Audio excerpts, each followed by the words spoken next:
Just want to welcome everybody to tonight's RENNCAST live here on YouTube. I'm Bobby Mitchell, and it's a pleasure to be with you guys tonight. We have a lot to talk about. The big questions of the year have been what's going to be all about the LN Engineering and Flat6 Innovations merger and what's going to be involved. And today we're going to be talking with Jake Raby all about those details because a lot of people have had questions about what's going to be going on. And we also have a special guest with us tonight, Todd Lamb from Atlanta Speedworks. He's going to be joining us at 10 o'clock tonight. So I want you to stay with us for at least 30 minutes and meet him. He's got a lot of stuff to offer us tonight. And he's going to be, again, going to be joining us at 10 p.m. So at this point, I'm going to turn it over to our man, Jake Raby. Hey, Jake. Hey, what's up, man? How you doing? There's a lot going on. I guess the big questions that people have is, what's this whole merger with LN Engineering all about, and how that's going to affect the whole process, and how's that going to, how's that look for Flat6 Innovations? So I guess the first question is what is staying the same? Well, I mean, honestly, everything is staying the same other than just kind of the face of the program. The ordering process is dramatically changed. We'll talk about that in a minute. And just the way that the engines are supported is pretty much going to change. But as far as what's staying the same, still the same quality, still the same people building the engines. It's something that we have been trying to do for a while, and we'll get to that backstory in a little while. But I mean, at the end of the day, Bobby, we're all about creating, building, developing, and I'm not about customer service. I'm just not. And it drives me crazy to do customer service, especially in today's world. I mean, it's really, things have really dramatically changed all around us, right? So, and last year, I pretty much just got to the point where I was like, look, if there's something I don't like to do, I'm just not going to do it. And that's not just with business. That's pretty much in life in general. I just got to the point where I'm like, that's that. I at some point in my life, probably 15 or 20 years ago, I was bitten by a tick. It created like Rocky Mountain spotted fever and Lyme disease and all this crazy stuff that I've been fighting. And I'm sitting here taking antibiotics and holistic medicines for it right now. But it pretty much just makes you look back at life and say, look, I'm not going to do things I don't want to do anymore. I'm just not going to. So what has stayed the same is the quality of the engines, the people putting them together, the quality of the components that's inside of them, and basically that, unapologetic, we're American, we're going to build the best damn engine we can, and we take pride in what we do, and that stayed the same, and that's going to stay the same. So if something had to change, I wanted it to be everything except the quality of the engine, because the one thing that I love is building and creating. The one thing I don't love is selling and supporting. And, we've been great at it. The thing is, it's really taken a lot out of my team, some of which have been here for 25 years at this point. Those people are still here and they're going to stay here. But it's taken a lot out of us to stay on schedule, to stay on time and stay on budget. And we were losing money on every job because I proposed jobs ahead of time, and then inflation hit. And while I had a lot of parts for them, I didn't have every part. So some engines I lost a few $1,000s on, right? Some engines I broke even on. Some I made some money on.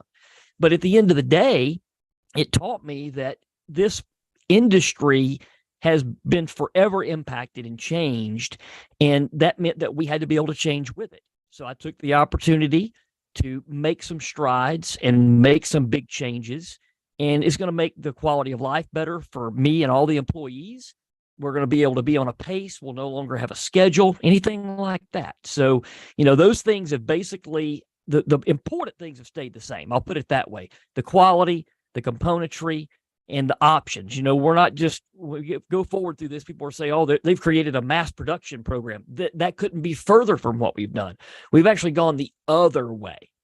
We've put every option into everything. And that's kind of stayed the same because we've always sold engines fully optioned with everything they need. Now, could somebody add something to that? Yeah, but only if they wanted to, right? So that's a big difference between what we do. Everybody else tends to do things a la carte. They say, here's an engine, and then now, it doesn't even come with a water pump, or it doesn't come with an air oil separator. It doesn't come with a heat exchanger. And they let the person pick their poison. That's not what we do. I don't want to deal with that. I want to give them everything they need, even though it makes the number of the engine, the purchase price, look bigger. At the end of the day, it's actually the same thing they're doing a la carte if they actually outfit the engine the way it really should have been in the first place.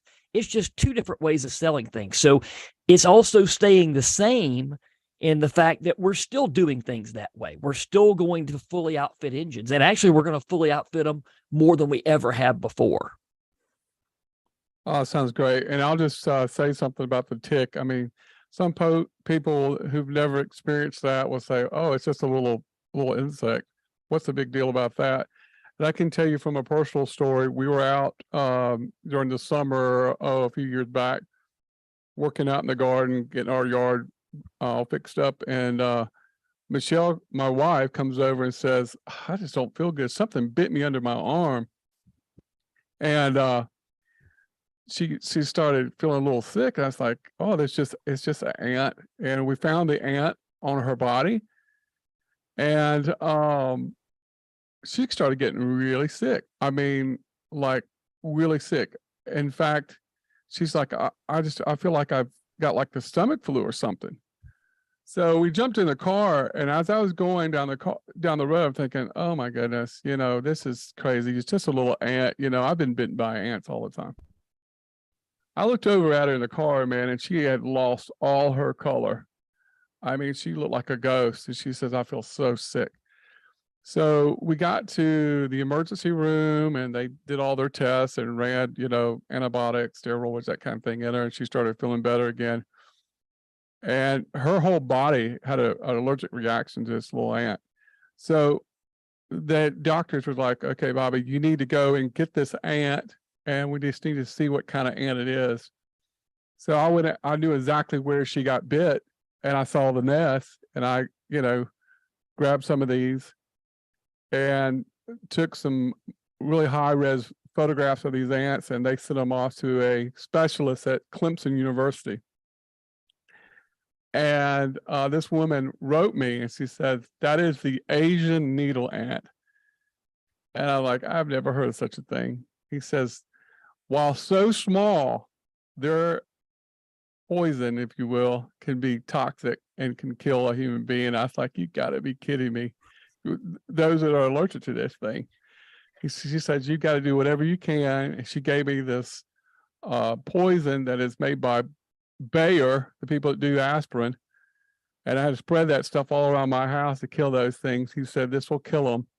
But the thing is with the Asian needle ant, the one way you can tell, if you put some in a jar, they can't, unlike normal ants, they can't climb up the jar. They don't have some reason they just can't. Their little paws can't stick to the glass, so they end up falling down to the bottom. So that was one way to know that they're the Asian needle ant.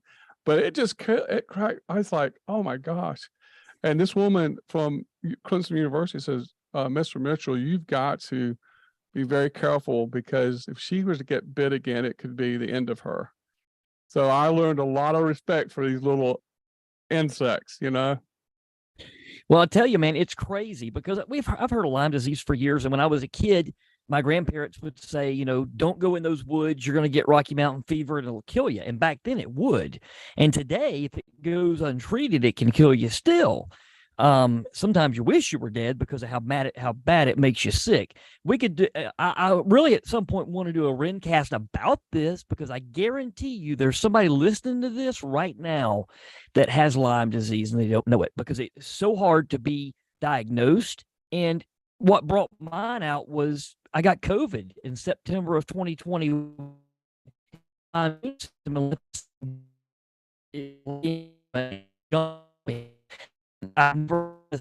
before, there it is. And I didn't get bit then. I got bit years ago. And they can tell that because of my antibody levels and things like that. They can tell that it's an old infection. But what you got to realize is when you go to the doctor to get blood work done, they don't test for this unless you ask for it.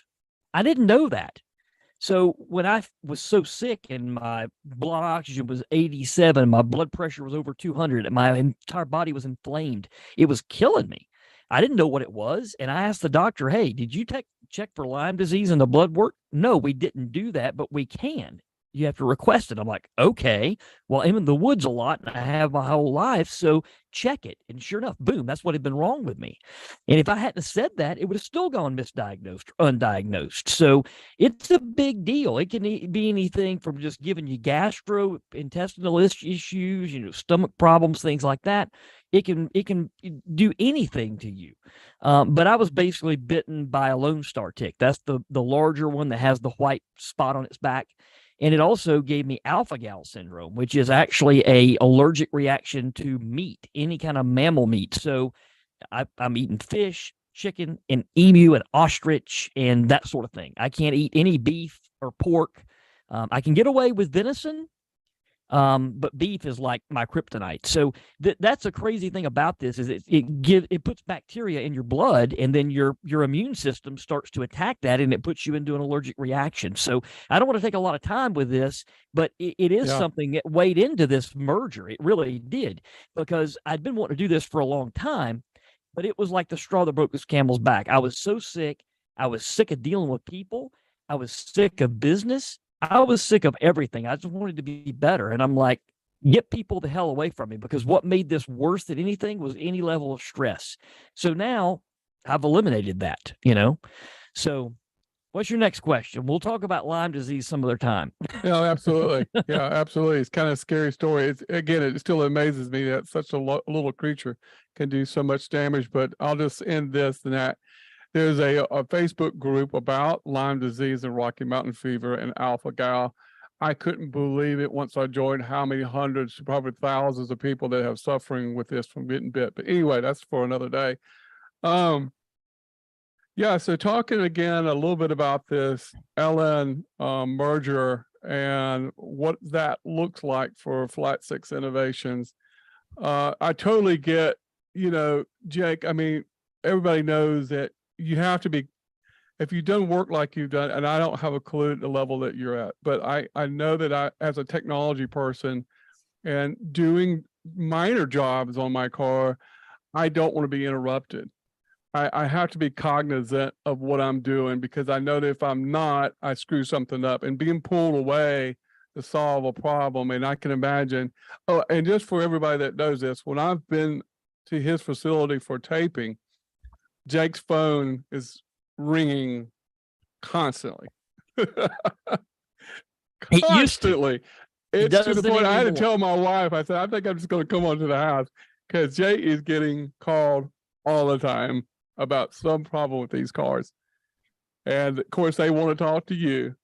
And I'm sure there's only so much that Judd can do sometimes, and he has to kind of refer these calls to you. So I totally get it.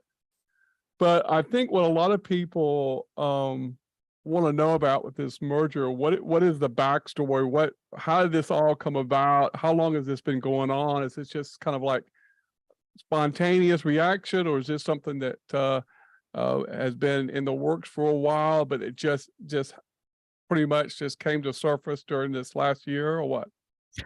Well, no, I mean, this started in 1999 when LN Engineering was being formed. It wasn't even a company. It was a couple of college kids that had a project of making an aluminum nickel cylinder for a Porsche 914 engine. I had known one of the two partners in it at the time from when I was in California as a Marine. He found me after he got to college and stuff and wanted me to help him do the test work with it. It was a college project, and I said, okay, it may be a college project, but you guys need to make this a product, because this is something these engines have never had. At that time, the entire world, the industry was changing. Everything was going to China. That's when this Chinese Chinadium wave started of overseas manufacturing, and the race to the bottom actually started at that point. So I said, look, make these things in the USA, make good quality. I'll be your first customer. And I was their first customer. And that first set of cylinders is on my 356 engine. And it's a 914 engine and a 356, 2.6 liters, 227 horsepower. It's been doing that for 24 years now, 23 years, 23, 24, something like that. And it was actually in Panorama in December. That car was, with a bit of a story. That's when this started. And then Charles Navarro just took it from there, and he and his wife have really just built the company up. I've always been their developer. I've always created things for them. We've always been as separate as we are together. And people always thought we were together. And I'm like, nope, he's got his checking account. I got mine. And we still handle business that way. But we are technically merged. And that's a big difference. Basically, I'm building private label engines, still as Flat Six Innovations, Raby Engine Development, Raby Enterprises, all kind of under the same household here. And they're selling them. It's just a private label distributorship is basically what it is. So is it really a merger? No. That it's easy to say that. Is it a partnership? No, it's easy to say that. We've been technically partnered for years and years, but we are two separate businesses. So basically, when this really kicked in was 2015. Because I wanted to start getting to the point where I didn't see as many cars, because we were having a hard time shipping vehicles. So I said, look, let's not see as many cars here. Let's go ahead and train our IMS Solutions certified installers. There was about 25 of them across the country at that time. I said, let's train them and let them be the guys that pull the engines out of the cars. We will make sure they do the job the way we do. We'll share our checklist with them. We'll be on the phone when they start the car for the first time. They pull the engine out of the car. They ship it to us. We build the engine, ship it back to them. They put it in the car, and it's complete. And a car doesn't have to go across the country or from Canada or wherever. They can do it without us seeing the car, because at the end of the day, we are not car guys. I don't give a damn about your suspension. I don't give a damn about the color of your car. I don't care what options it has. I don't care. I'm an engine guy, not a car guy. And that's odd, but that is what makes people really need to do business with us, is because we do one thing and we do it better than anybody else. We don't mix in anything with it. We don't mix in transmissions. We don't mix in anything. We just develop and build the best damn engines that we can. So I didn't want to see cars. So over the next 7 years, that program grew to the point that over half of our engines that were being built were being installed by certified installers that are now across the world, not just across the country, but across the world. So even before I started getting sick with this Lyme disease crap, I started expanding that program. So then we started collecting cores from across the world that were rest of the world cores. People don't realize there's two different kinds of engines. You have a US and Canada spec, and you have everybody else. And there are small differences in those engines. So we had to start collecting cores from overseas. So we had a rest of the world core bank for the odd little things that are different, or the cylinder heads that only have one cam sensor instead of having, two cam sensors on each engine. It only has one. That's just an example of some of the differences. So basically, we started building that whole thing up. And then when I got sick and I was like, to hell with this, I'm not doing it anymore. February of last year, I just tagged the line. So there was 4 or 5 guys that we had taken, put proposals in their hands. And I'm like, nope, cancel it, Judd, cancel it. I'm done. I'm not dealing with this anymore. Let's just shut the damn thing down, because I was sick of dealing with human problems. I'm just about an engine. That's it. So I'd been getting sick for months. I didn't realize it, but this really affects your psyche. I mean, my inflammation level was through the roof, and it comes on you so slow, you don't realize that you're getting sick. That's the thing. So, and then by the time you're sick, you're really sick, and nobody knows what the hell's wrong with you. So I just told Judd, cancel those proposals. The guys are, we just had a online webinar.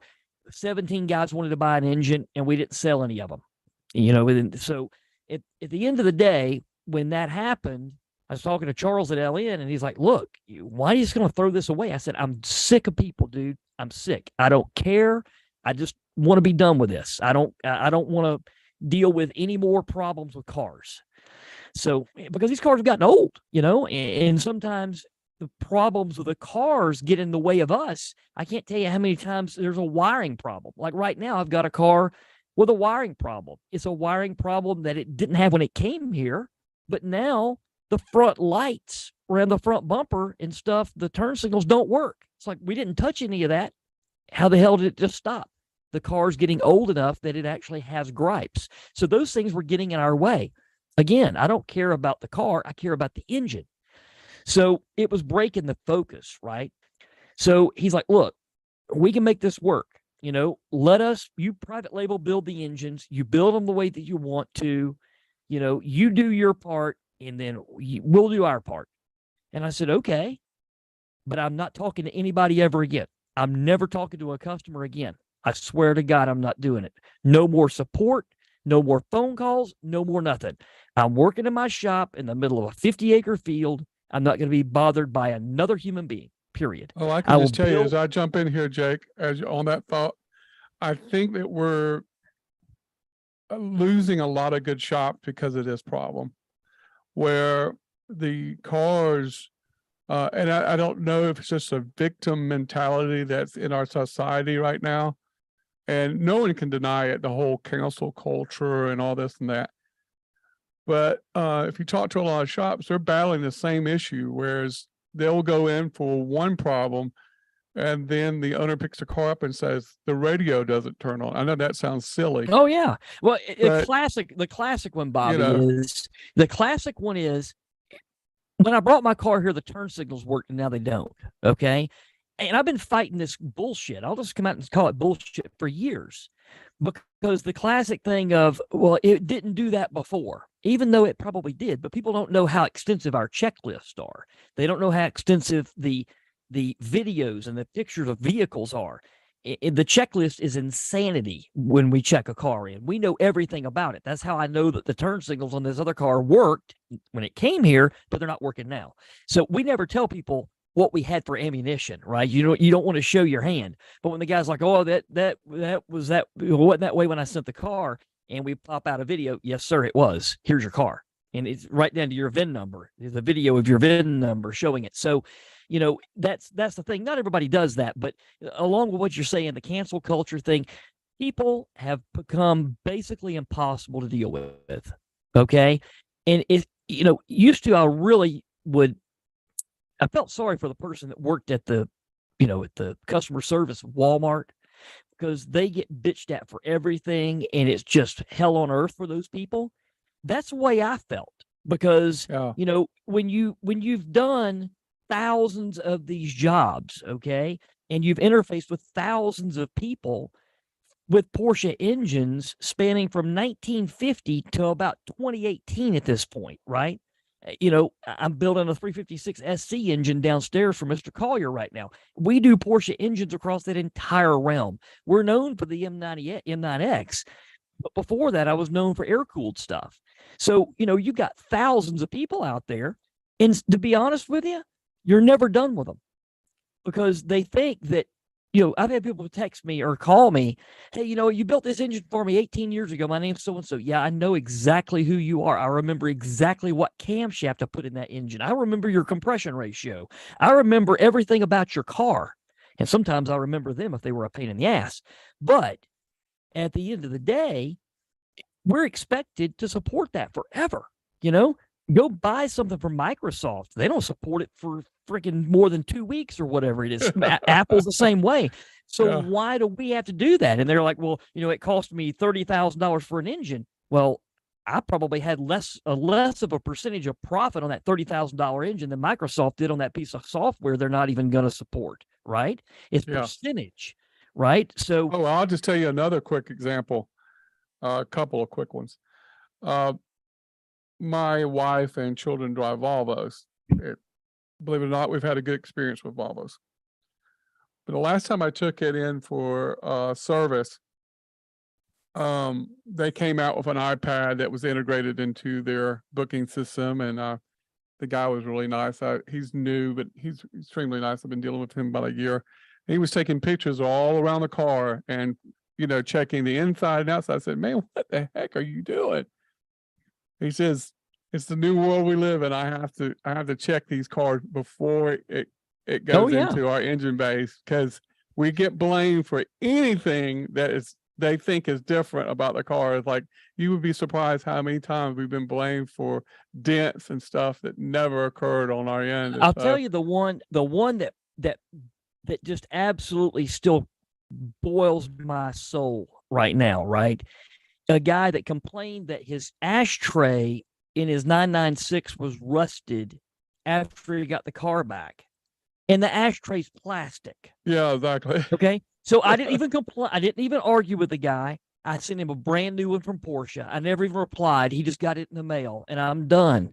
But I'll tell you this, and as evidenced by the outpouring that was noticed in a forum this week, that I can't even go to that forum anymore. I banned myself from it. But people shared with me what they had written on there on our Flat Six Innovations Engine Owners Lounge on Facebook, which is a private group. And don't try to break in there if you don't own my engine and you're not the original purchaser, because I know everybody's name and you're not going to get in no matter how hard you try. But people try all the time.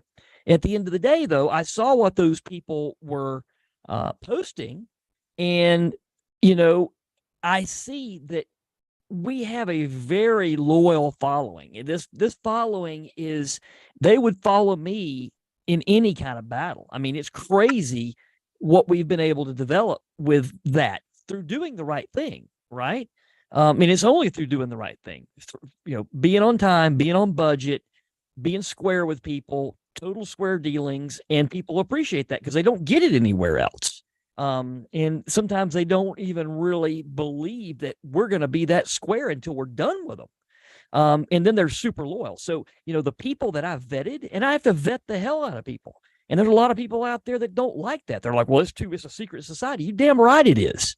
And it's going to stay that way.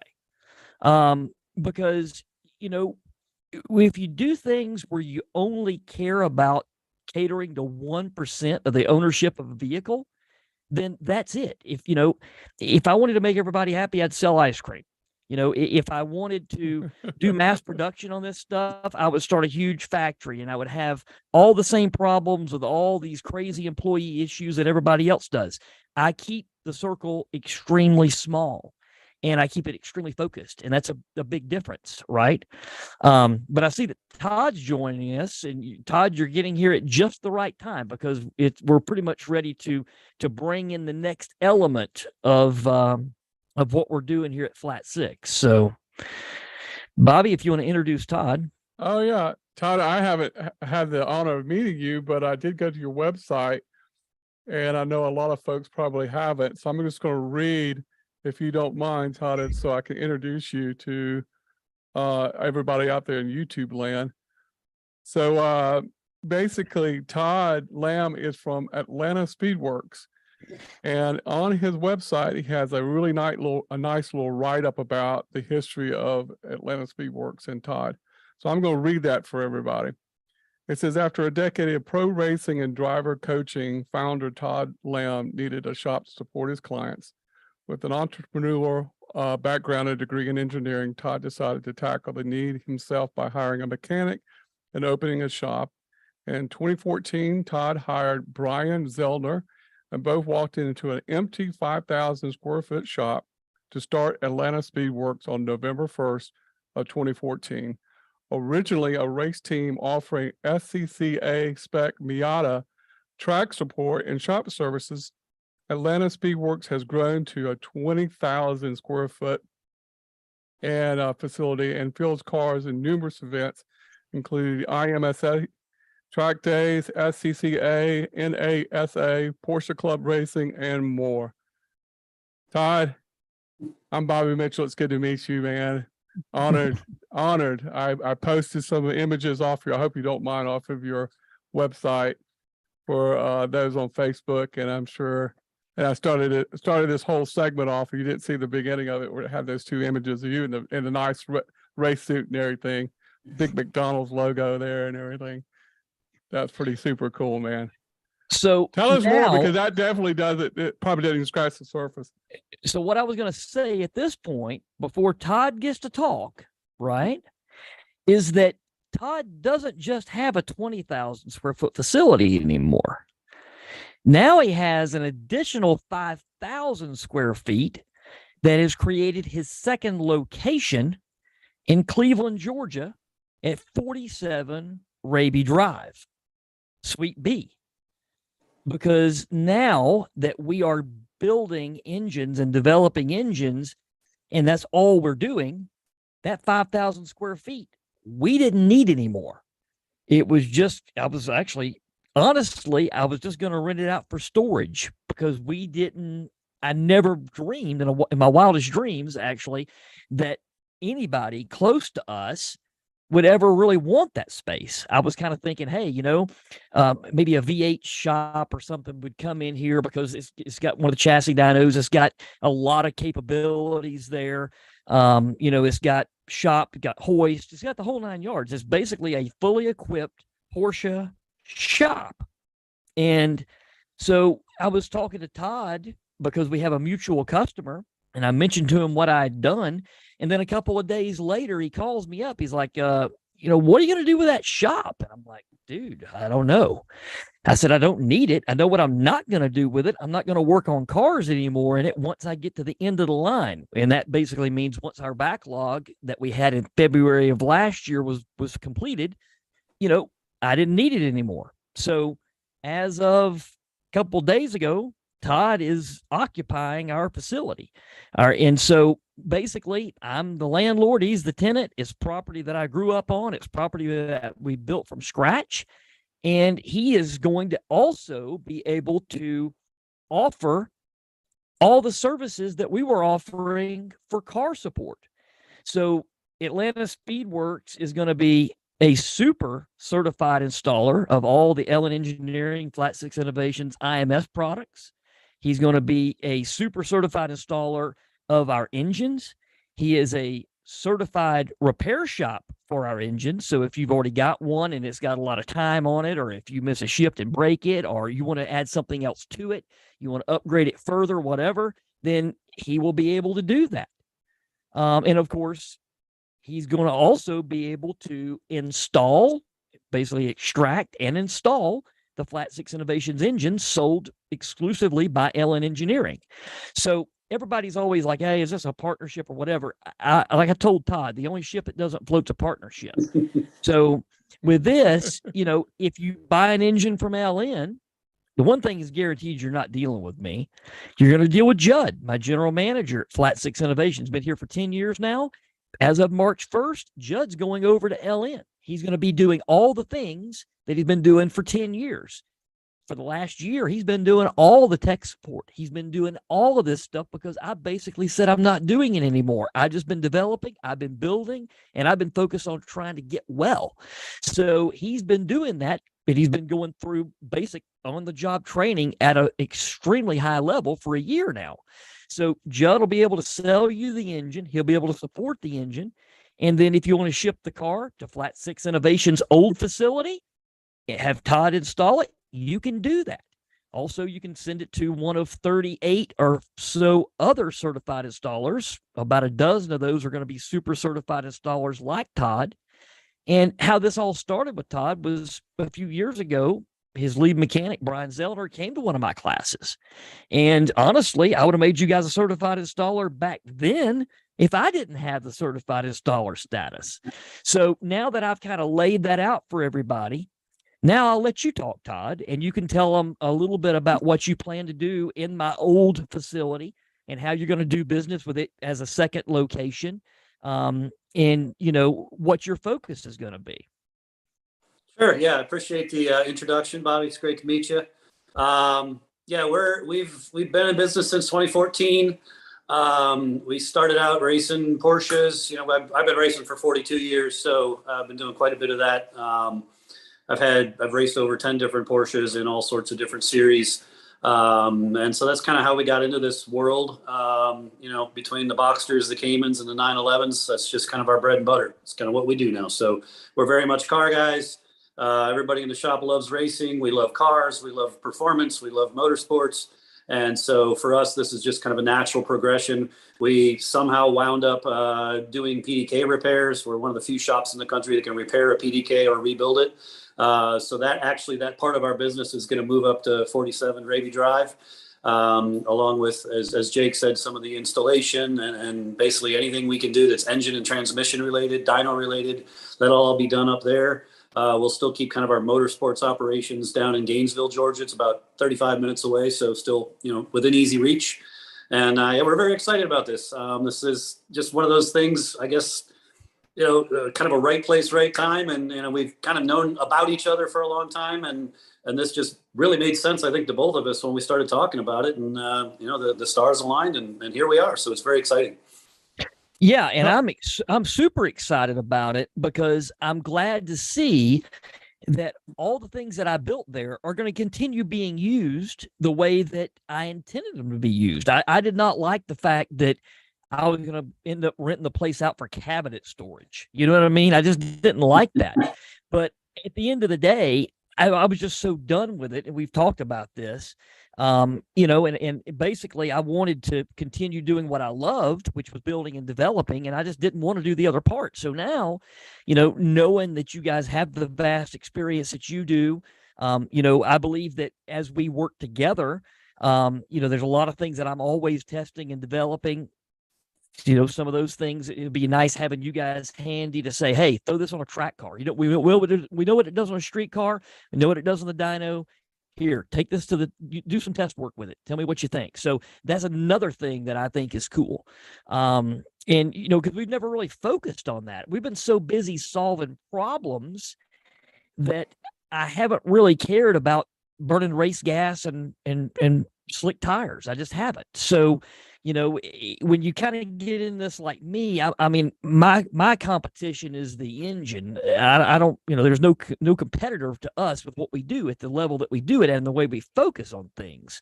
So the only competitor, one, is the Porsche factory, and two is physics, So being able to get some other data is going to be cool. And having this process down, which I'm going to go over with everybody after we kind of get done with our introduction here, how the whole ordering process will work and where the certified installer comes in with that, whether it's you or another certified installer, is always going to be the same. But the cool thing is, if somebody does choose to bring the car to 47 Raby Drive and have that done, you still have all the same tooling capabilities and stuff, and you got your crew. And we're going to be working from now until end of the line, basically, with continually training your crew, right? So, as we're in this transitional period, we've got about another 14 to 16 cars that are going to have to be finished. So everybody out there, hey, Todd is going to be getting trained. Brian's going to be getting trained further and further with this. They will be the most highly trained certified installers there are because they're right here and they're going to be finishing these jobs alongside of us. And I think that really adds an element to that's dynamic across the board. And also it's going to help me to further refine the process for the other certified installers based on what we need to focus on to further train you. So what we experience there is going to help me train everybody else, because now that we're getting close to the new program being the big rollout, we've already sold one engine, by the way, just as a bit of a beta test. And we'll talk about that a little later. But basically, as we get closer and closer to all the engines being sold by Ellen Engineering and supported and then put in by certified installers, we have to get the other certified installers retrained, because some of them have been part of the program since 2011, 2012. They've had some continual training, but now the volume just got turned up, right? So we're going to be able to make this better for everybody. And that's not just from the installation perspective, not just from the engine sales and support perspective, but we're going to make it better for the person buying it, because now all the things that people didn't like about the old program are gone. And they can still send the car and have the engine taken out and put back in by you guys. And I just don't have to deal with that. So I'm super happy about this.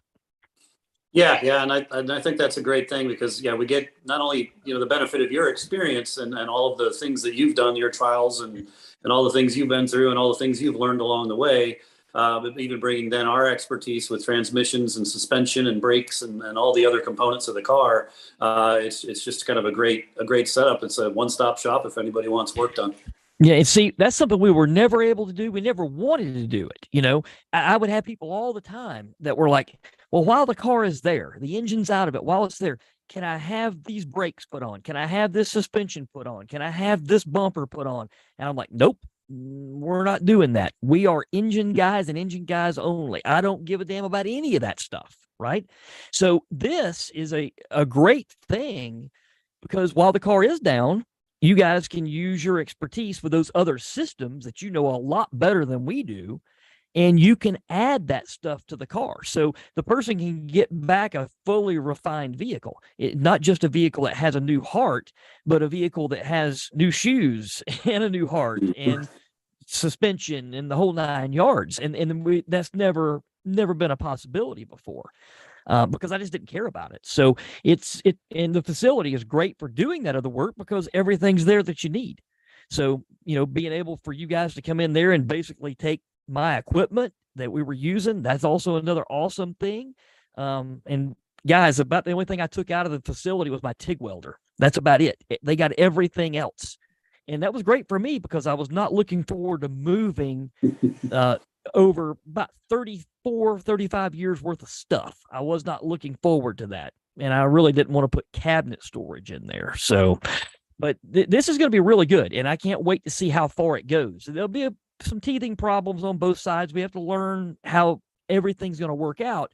But the good news is all of that can get done over the next 6 months while we're working through and getting to the end of the line. So, when we get to those first guys, that'll be the first people having these engines installed in this manner.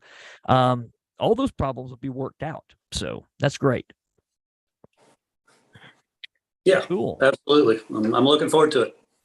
So, Bobby, what do you think about this? You've been with me on this ride for a long time. I mean, what do you think about it? What am I always bitching to you about, right? I'm always like, Yeah, and I see it firsthand. Todd, I met Jake in 2018, and we kind of hit it off. We met at a Cars and Coffee, and my background in broadcasting and communications and technology and stuff, I think I could help him. He had done some work with PCA, and I thought, wow, this guy is really great on camera. So I think that the world has a lot to receive from Jake and his knowledge and stuff. So I wanted to help him out, and we started the YouTube channel and didn't make a whole lot of money at it, but that's okay.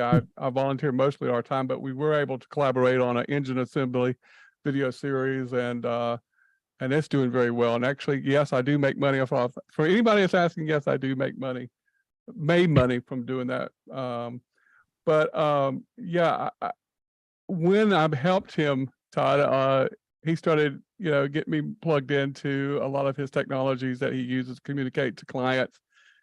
And I started to see a lot of what the things they ask, and it's a crazy thing they ask. You weren't here when I was saying this, but when we've done filming together, when I go out to his training and research facility, Jake's, and I'm sure this is probably the same way with your shop too, the phone just rings all the time. And his phone and the text is going beep, beep, beep, beep, beep. Everybody wants to hear from Jake Raby. And they don't want to talk to Judd. They want to talk to the man himself. You can't talk to her. You can't talk to him. They want to talk to the man. Right. So it's kind of like, I was going to talk to my wife. I said, I think I'm just going to come to the house. I just can't get I can't get one take done because he's constantly having to go handle an issue. So I can see it as an engine builder. And we did this whole series, and this engine is in 1 million parts when we started this engine. And all the times I've done small jobs on my engines, I have to be very cognizant. I have to be almost in isolation, or I screw something up. I get the wrong torque value. I miss a part. I install it and go, oh my gosh, did I install the such and such? And in the times that I get, interrupted, that's when I usually screw something up. So I totally get that. I totally get that, wanting to be completely immersed in building these engines and stuff. So I totally, and as I was kind of a fly on the wall of his technology and start to see the things that people are asking, the crazy stuff that's non-related to any of the work that they actually did. But I can see how you could just almost lose your mind. But Todd, I do have a question for you, man. Sure, go ahead. Since starting working on the Porsches, specifically talking about the M9X, the M96 and M97 engines from 1997 to 2008, what are some of the most common problems that you've had to deal with on the engine side? Well, I would say, the biggest ones that we see is, and a lot of this comes from our track experience, oil starvation, over revs, that sort of thing, engine killers, essentially. That's a lot of the stuff we've dealt with in the past. While we are versed in engines, we're not an engine builder. That's Jake's job. That's kind of why we're working with him. And so, yeah, we, IMS bearings, things like that, just all your common stuff, AOS going bad, that sort of thing. A lot of bore scoring we see. That's been, especially in some of the classes that have to run stock engines in Porsche Club racing, a lot of bore scoring. So yeah, it's a lot of catastrophic failures we've seen in engines on the track. Yeah, and Jake, you can correct me if I'm wrong here. The whole IMS bearing thing, for the audience that's just joining us, that kind of overshadowed a lot of the problems with these engines. And when I met Jake was saying, that cylinder bore scoring was actually our first mode of failure ever recording. Am I right about that, Jake? Yeah, the very first problem that we attacked was actually cylinder slip sleeves, where the early engines, the sleeves would slip because a large portion of engines made in 1999 had a repair sleeve put in them from the factory because the Porsche factory burned down that built the engines. So they actually had to repair engines that were in brand new cars because they were so backlogged. And if they wanted to fill orders with a new 996, they had to do that. So many of those failed. So that was the first thing. The bore scoring stuff, we knew about cylinder problems before we ever saw an IMS bearing fail. But then when that started, it really kicked in. But the first time I took one of these apart, I'm like, what idiot put the sealed bearing in here, right? I think the scary thing about that, Jake, is that with cylinder bore scoring, it's like a slow death. I mean, if you catch it early enough, you can have corrective action, but with the bearing goes bad, it just takes everything out. Yeah, well, and it's just like an instant heart attack. I mean, bore scoring, I've seen people run these engines to absolute death with bore scoring, and they never catastrophically fail. They will get so much carbon in the oil that it scores every surface inside the engine, because it's like you're driving around with small diamonds in your oil, right? Because the carbon is so abrasive. And if you don't have ring seal, the ring seal is what keeps basically the combustion on the top side of the piston and the oil on the bottom side. And, ring seal's got to be there. So if the cylinder's scored, you've got a pathway for that combustion byproducts to get by and lace the oil. So not only are you consuming oil because oil's coming by the rings and getting in the chamber, but now you have carbon going by the rings and getting in the oil. And that's way worse than oil consumption, right? So people will drive these cars because they don't want to fix them, or they don't know how to fix them, or they can't afford to fix them because they got ripped off because they were sold a car that somebody knew had this, and they did not listen to us. They did not do a PPI, invasive PPI, and they drive it until everything inside of it is throwaway. Even the cam caps and everything, that the camshafts themselves are scored and galled because of the carbon-laced oil. And a lot of times people will end up running the engine low on oil because it consumes so much, they can't pour enough in it before it consumes that. So that's a big problem. And of course, Todd sees this too. A lot of the racers, especially in the spec classes, I'll go out and say, I hate class racing. I absolutely loathe it, because I don't want anything to limit me. That's one reason why my wife has 5 land speed records, is because land speed racing is the only true racing sport I believe that's left. They tell you how big the engine can be and what fuel to put it on. That's it. It's either a fuel altered class or it's X displacements, and that's it. They don't care what parts you use. They don't care how lightweight they are. They don't care how light the car is. Don't care how heavy the car is. Nobody gives a damn about any of that. It's just fuel and size, period. You can get the size however you want. So these classes where you have to keep the engine almost stock and the rule books are written by lawyers piss me off. I don't care anything about it, because I'm a gray area guy, right? I mean, Smokey Unick was my hero. Anybody that can take, the fuel, the roll bar and add fuel capacity because the roll cage has fuel inside of it, that is the guy that I like. And he did that. He did many things like that. And most of the time he didn't get caught, but I like that.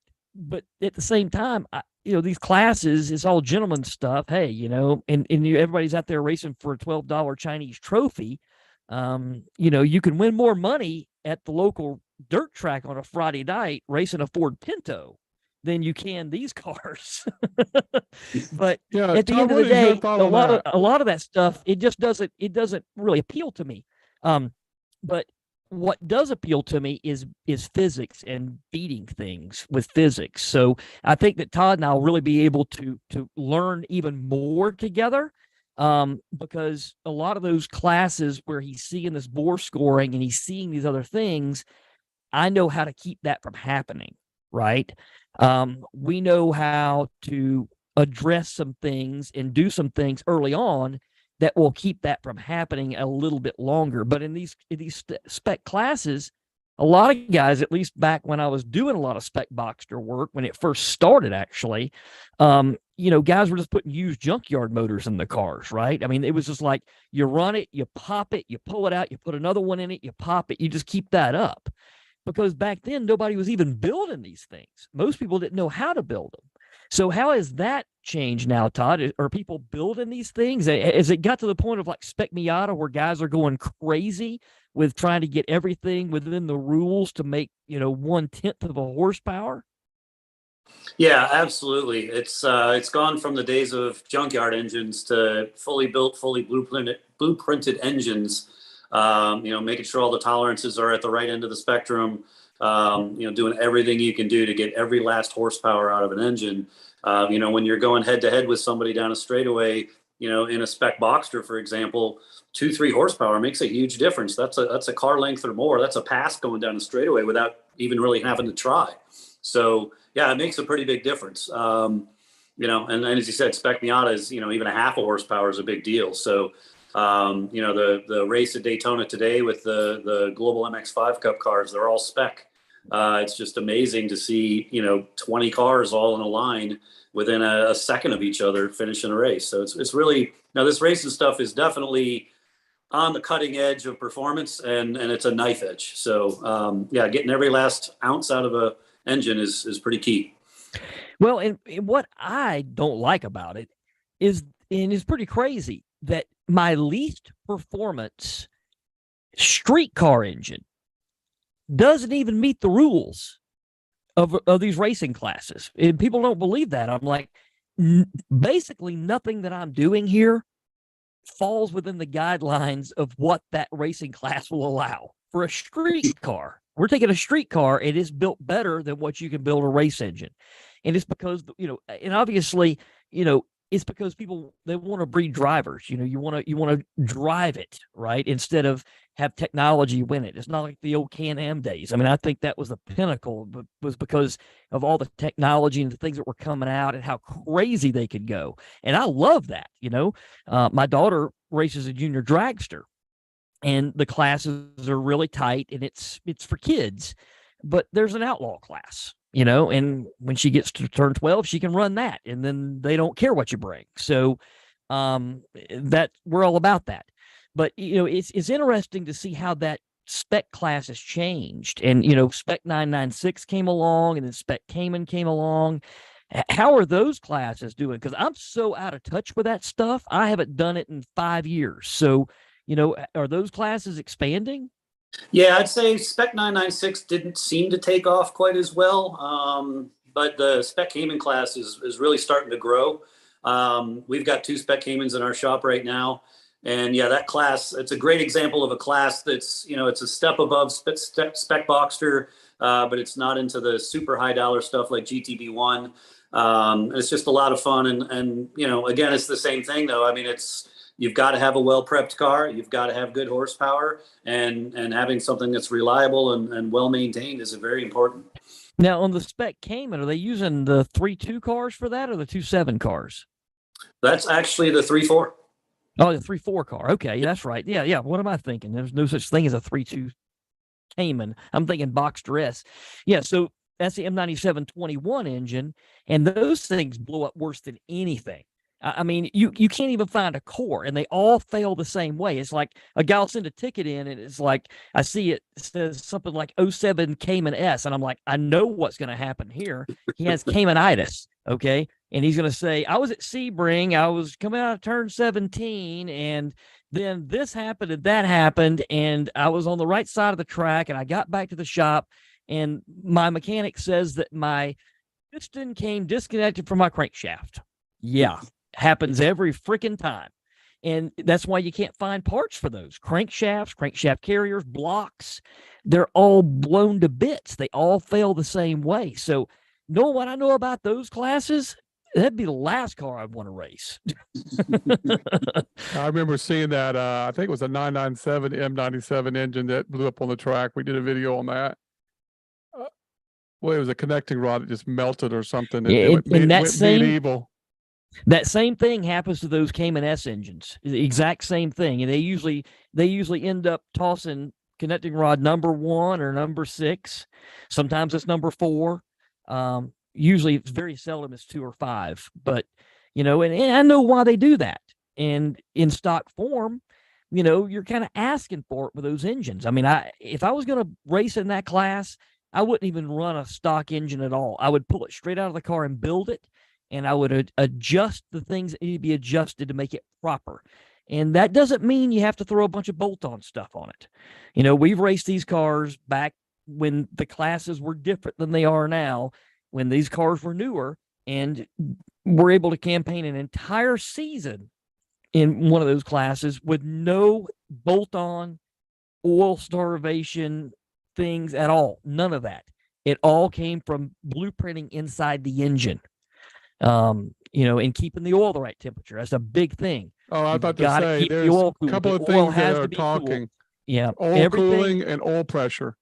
Mm-hmm. Yeah, everything. Oil pressure lost in the corners. It just, there's some people keeping the data loggers. And on the M96 and M97 engines, they really lose oil pressure in the corners. Well, and stuff. if you remember, Bobby, a year or two ago, when our favorite people on RENNCAST were starting that thread, okay? When they started that thread, day number 1, what did I say? The problem about it cooling is oil cooling. That is the problem. And I'll be damned if maybe 50 pages later in that thread, somebody else had the data to support it. And I'm like, look, you can have all the squiggly lines you want. When you take this stuff apart, you see it blown up the same way over and over. And when you take the cars to the track yourself and you just watch the oil pressure gauge and you see that oil pressure gauge deviate a hell of a lot more on lap 10 than it did on lap 3, the one thing that's a constant there is you got a big temperature change between those two. So when people call me up and they say, hey, I was on the track, and I'm like, stop. Okay. I say, you were about 15 to 20 minutes into a session. All of a sudden, you ended up going into a turn. You ended up looking in the rearview mirror. You saw smoke, and then you heard a bang, and you pulled off on the side of the track. And they're like, how did you know? I'm like, that's what happens every time. So you never had those people call and say, I was on lap 2 or lap 3. And if they ever did that, they had been on the track 1 or 2 other times that day and injured it. but it didn't blow up. So the next time they went out, it blew up on lap 1 or 2. It was injured on lap 10 of the last session. So that's what people don't realize. So it's just practical application and seeing this hundreds of times the exact same way over and over again. And Todd, it's the same way with you, right? I mean, look at when you guys have had failures. When do you typically see those in a session or toward the end of a race in the beginning? What have you seen with that? Yeah, I think you're pretty spot on. We haven't had any specific failures on track, at least nothing specifically blown up. But yeah, we've got aim data in the car, in every race car we build. And you can definitely see over time. We actually have the dashes set up where they'll actually change color and basically tell you like big problem kind of thing. It'll flash in your face.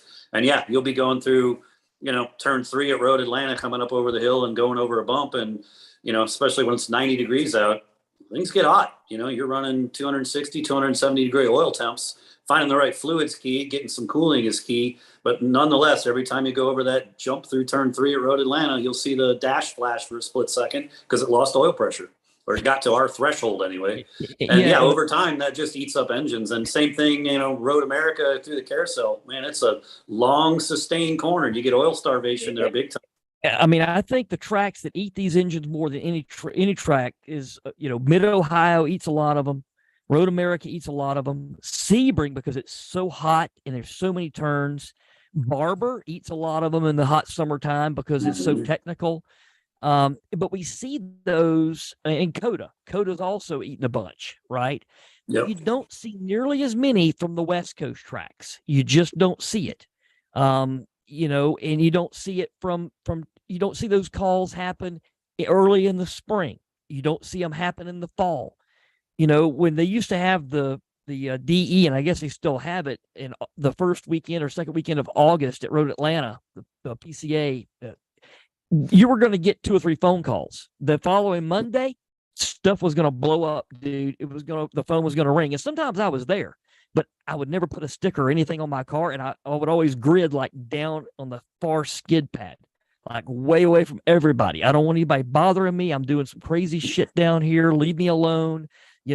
I'm not even here. So, and sometimes I would see them blow up and then I would go up and talk to the guy, But one of the main things with these engines from the factory, they are way too tight on the internals, way too tight. When you are able to adjust clearances and you're able to make a crankshaft and you're able to make connecting rods and you're able to put bearings in these engines that are not Porsche bearings and they are not aftermarket bearings. They are original equipment bearings from a much more superior engine that was not inhibited by accounting, right?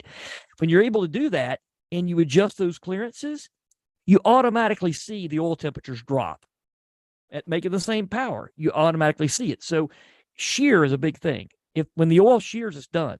So the tighter the tolerances are and the higher the oil temperatures are, the quicker shear comes in. Once you get to shear point, the oil's done and it's going to blow up, period. Once the oil shears, that's it. You've got metal on metal contact. That protective film of oil is no longer there, or it's so thin that it's being squeezed out by the compression of things.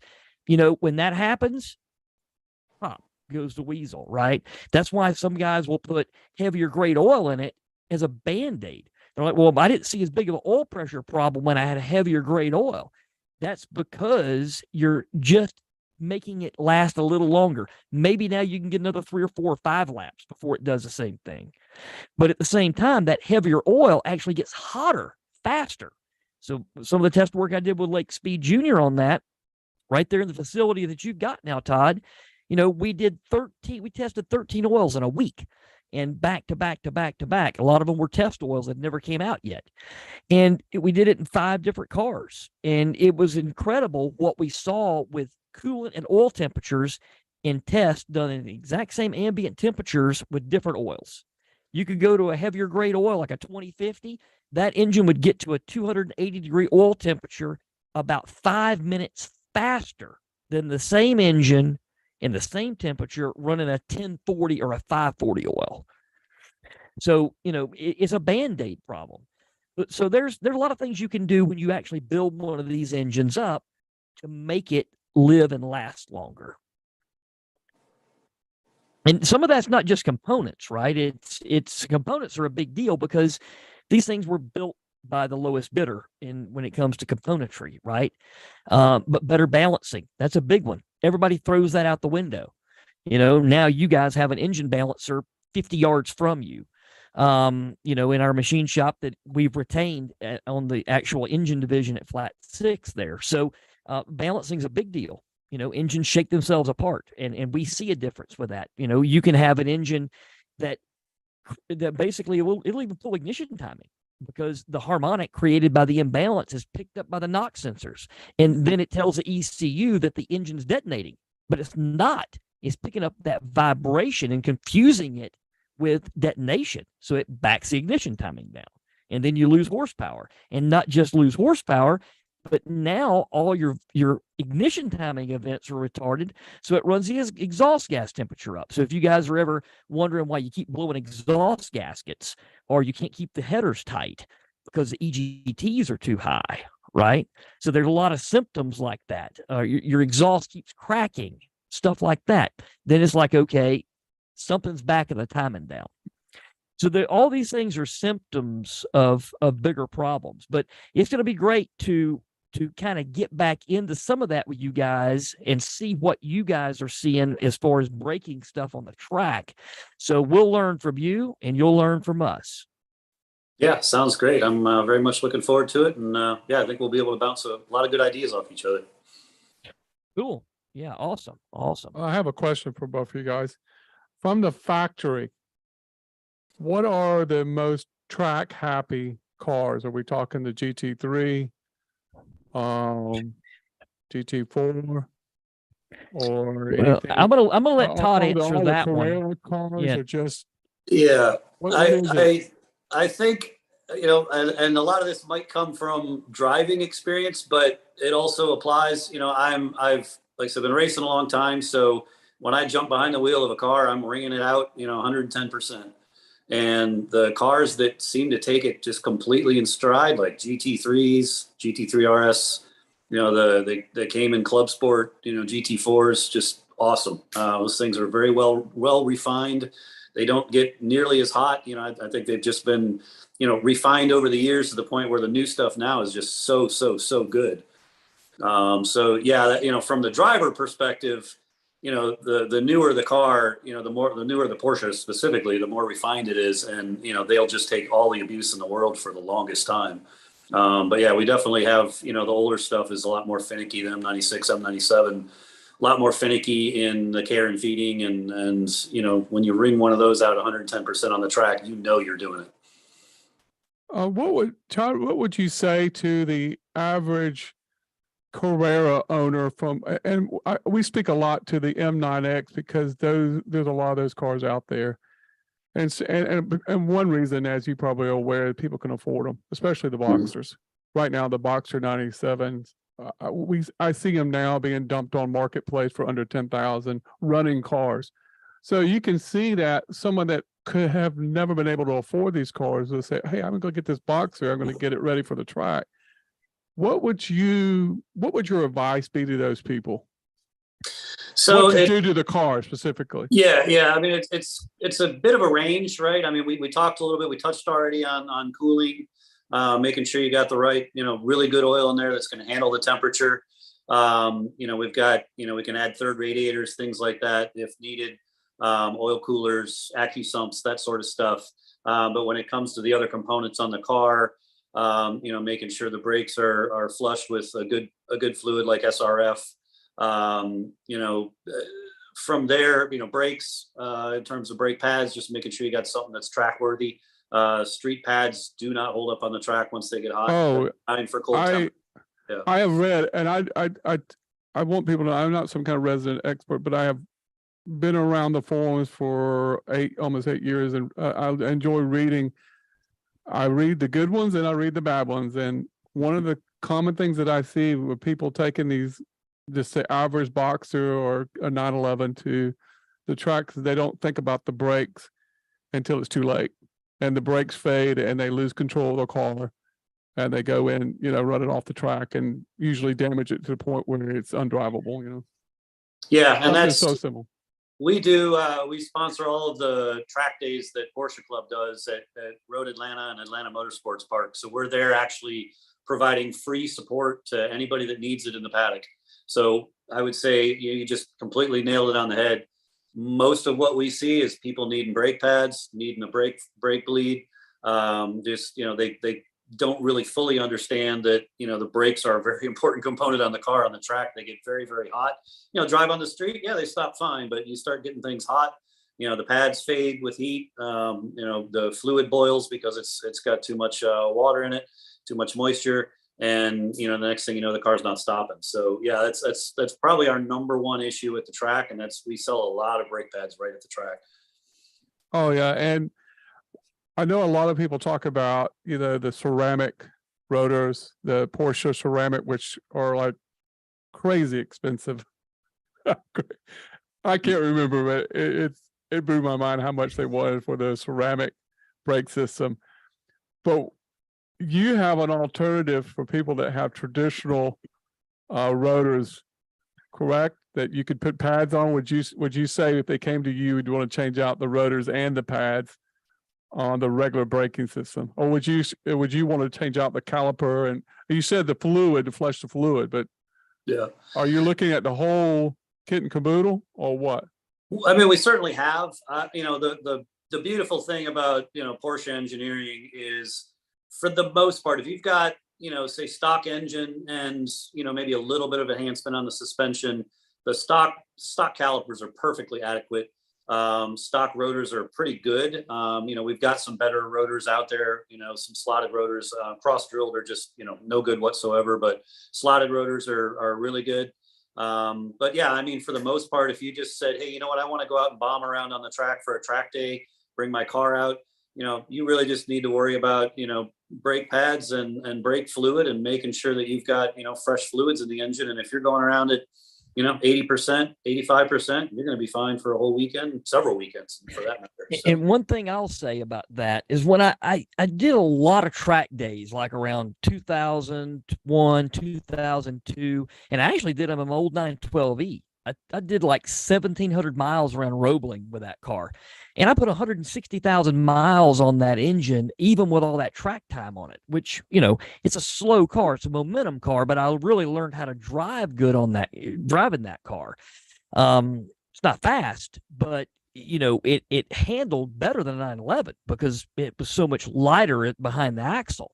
But, one thing that I noticed when I was there is that people take cars to the track that are barely street worthy. And when they have this, they have the track inspection done, the people are just signing off on it when they take it to a shop. And some of these cars are not even safe. They got brake fluid in them that's been in there for 5 years. It's soaked with water. Stuff loose. We had a guy lose a wheel.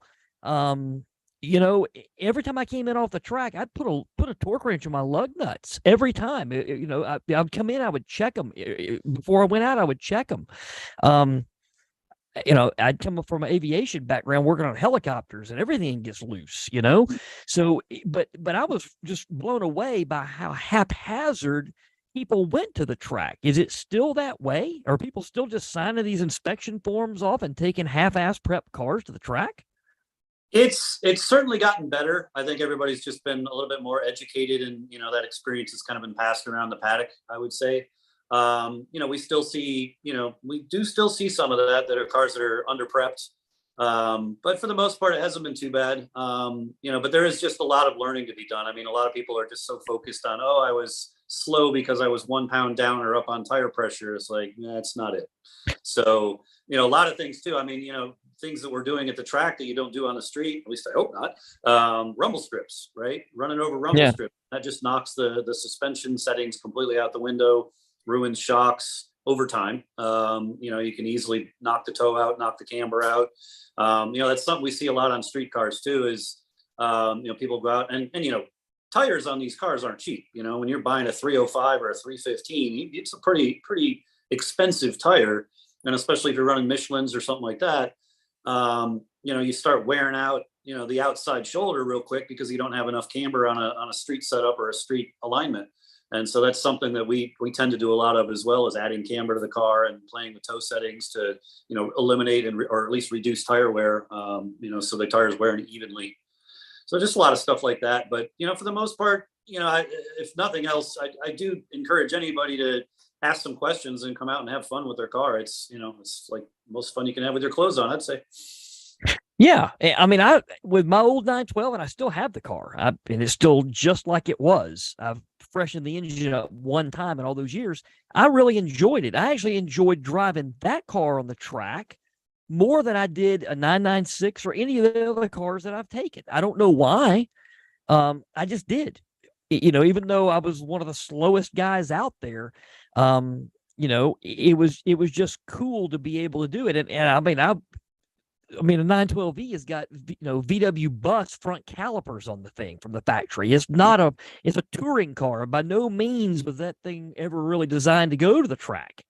But it did a good job, and I would just make sure everything was tight, and I would go there and, drive 5 hours to Savannah in an old air-cooled car and then beat the hell out of it and then drive home. A lot of times these water-cooled cars can't do that. I can't tell you how many guys call me, and the first time they went to the track, they popped the engine, the very first time, and it's not because they missed a shift. It's because the planets just aligned and it wasn't their day. So I was thinking about that the other day. A guy called me, is like, man, I went to a Roebling day, and he was from Hiawassee. And he went to Roebling and he had to have the car towed home, and because he made it down there, he hurt the engine, and then on the way back, it blew up. So, it's funny how you can have a old, 1976, 914 engine basically in a 912, and it can live better than some of these more modern cars. So, but anyway, it's going to be interesting to learn more about what you guys are doing, and it'll be interesting teaching you guys what we do. And I might go back to the track sometime. I haven't been to the track since 2010, something like that, because the car that I used to take was the same car that my wife land speed raced. Well, every setting that you have for a track day is wrong for land speed racing, right? Everything. So, you're talking about having better brakes. Well, in land speed racing, we would actually pry the brake pads away from the rotors because we didn't want the friction. You would take out the camber, you would take out everything because the car just needed to drive straight. We just wanted enough downforce from the wing just to make the car drive straight.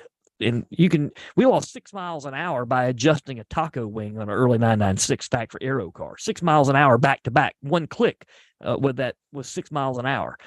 So we're taping up radiators and taking windshield wipers off and doing everything we can to find 1/2 of 1 mile per hour. So, once she started doing that, it was completely ass backwards from taking the car back to Road Atlanta.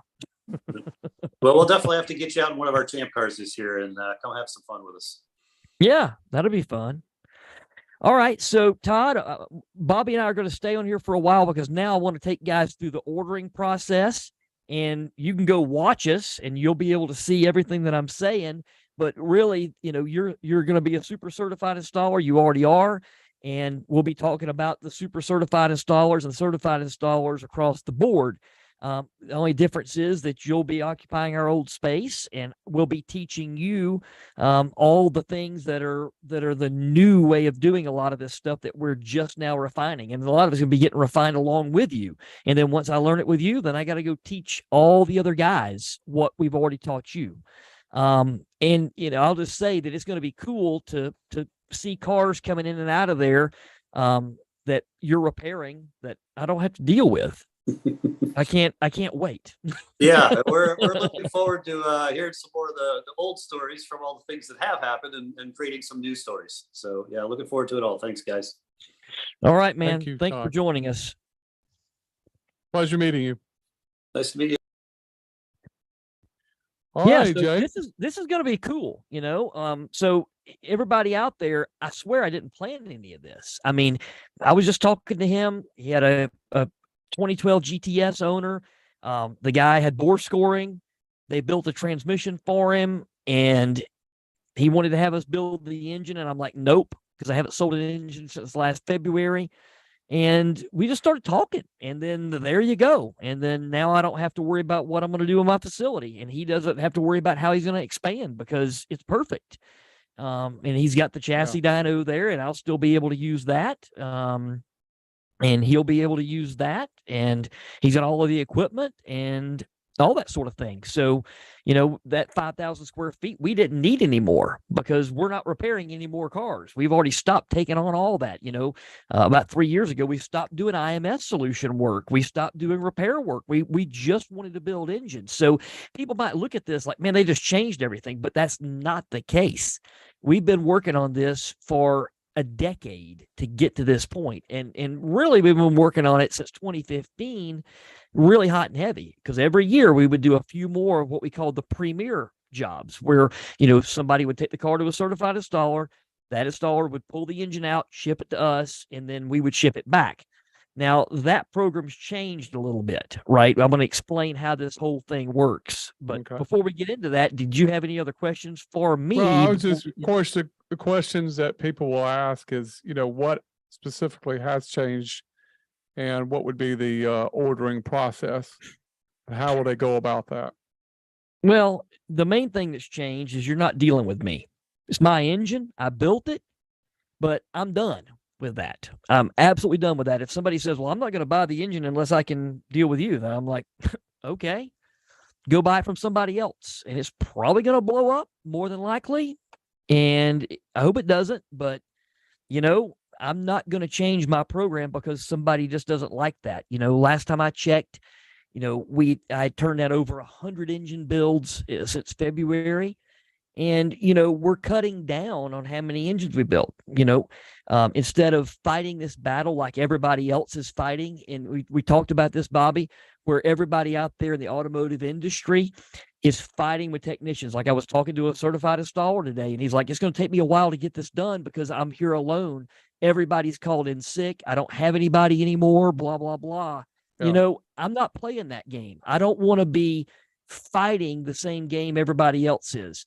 I basically just took my thumb and I stopped everything around here because I can do that. I'm in a position that I can do that. If I don't like things, I'm going to stop them. I'm not going to keep doing it because I have to, because I don't have to.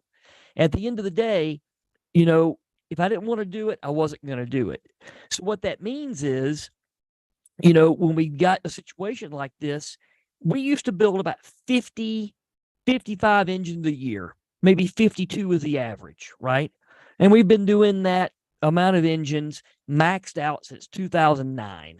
It's been wide ass open the entire time. I never wanted to build more than that because we knew we couldn't support more than that. And I knew if I tried to build more than that, it was just going to be a bigger support nightmare. Every engine you build is more support. And I'm the guy that had to deal with that. So I didn't want to deal with it.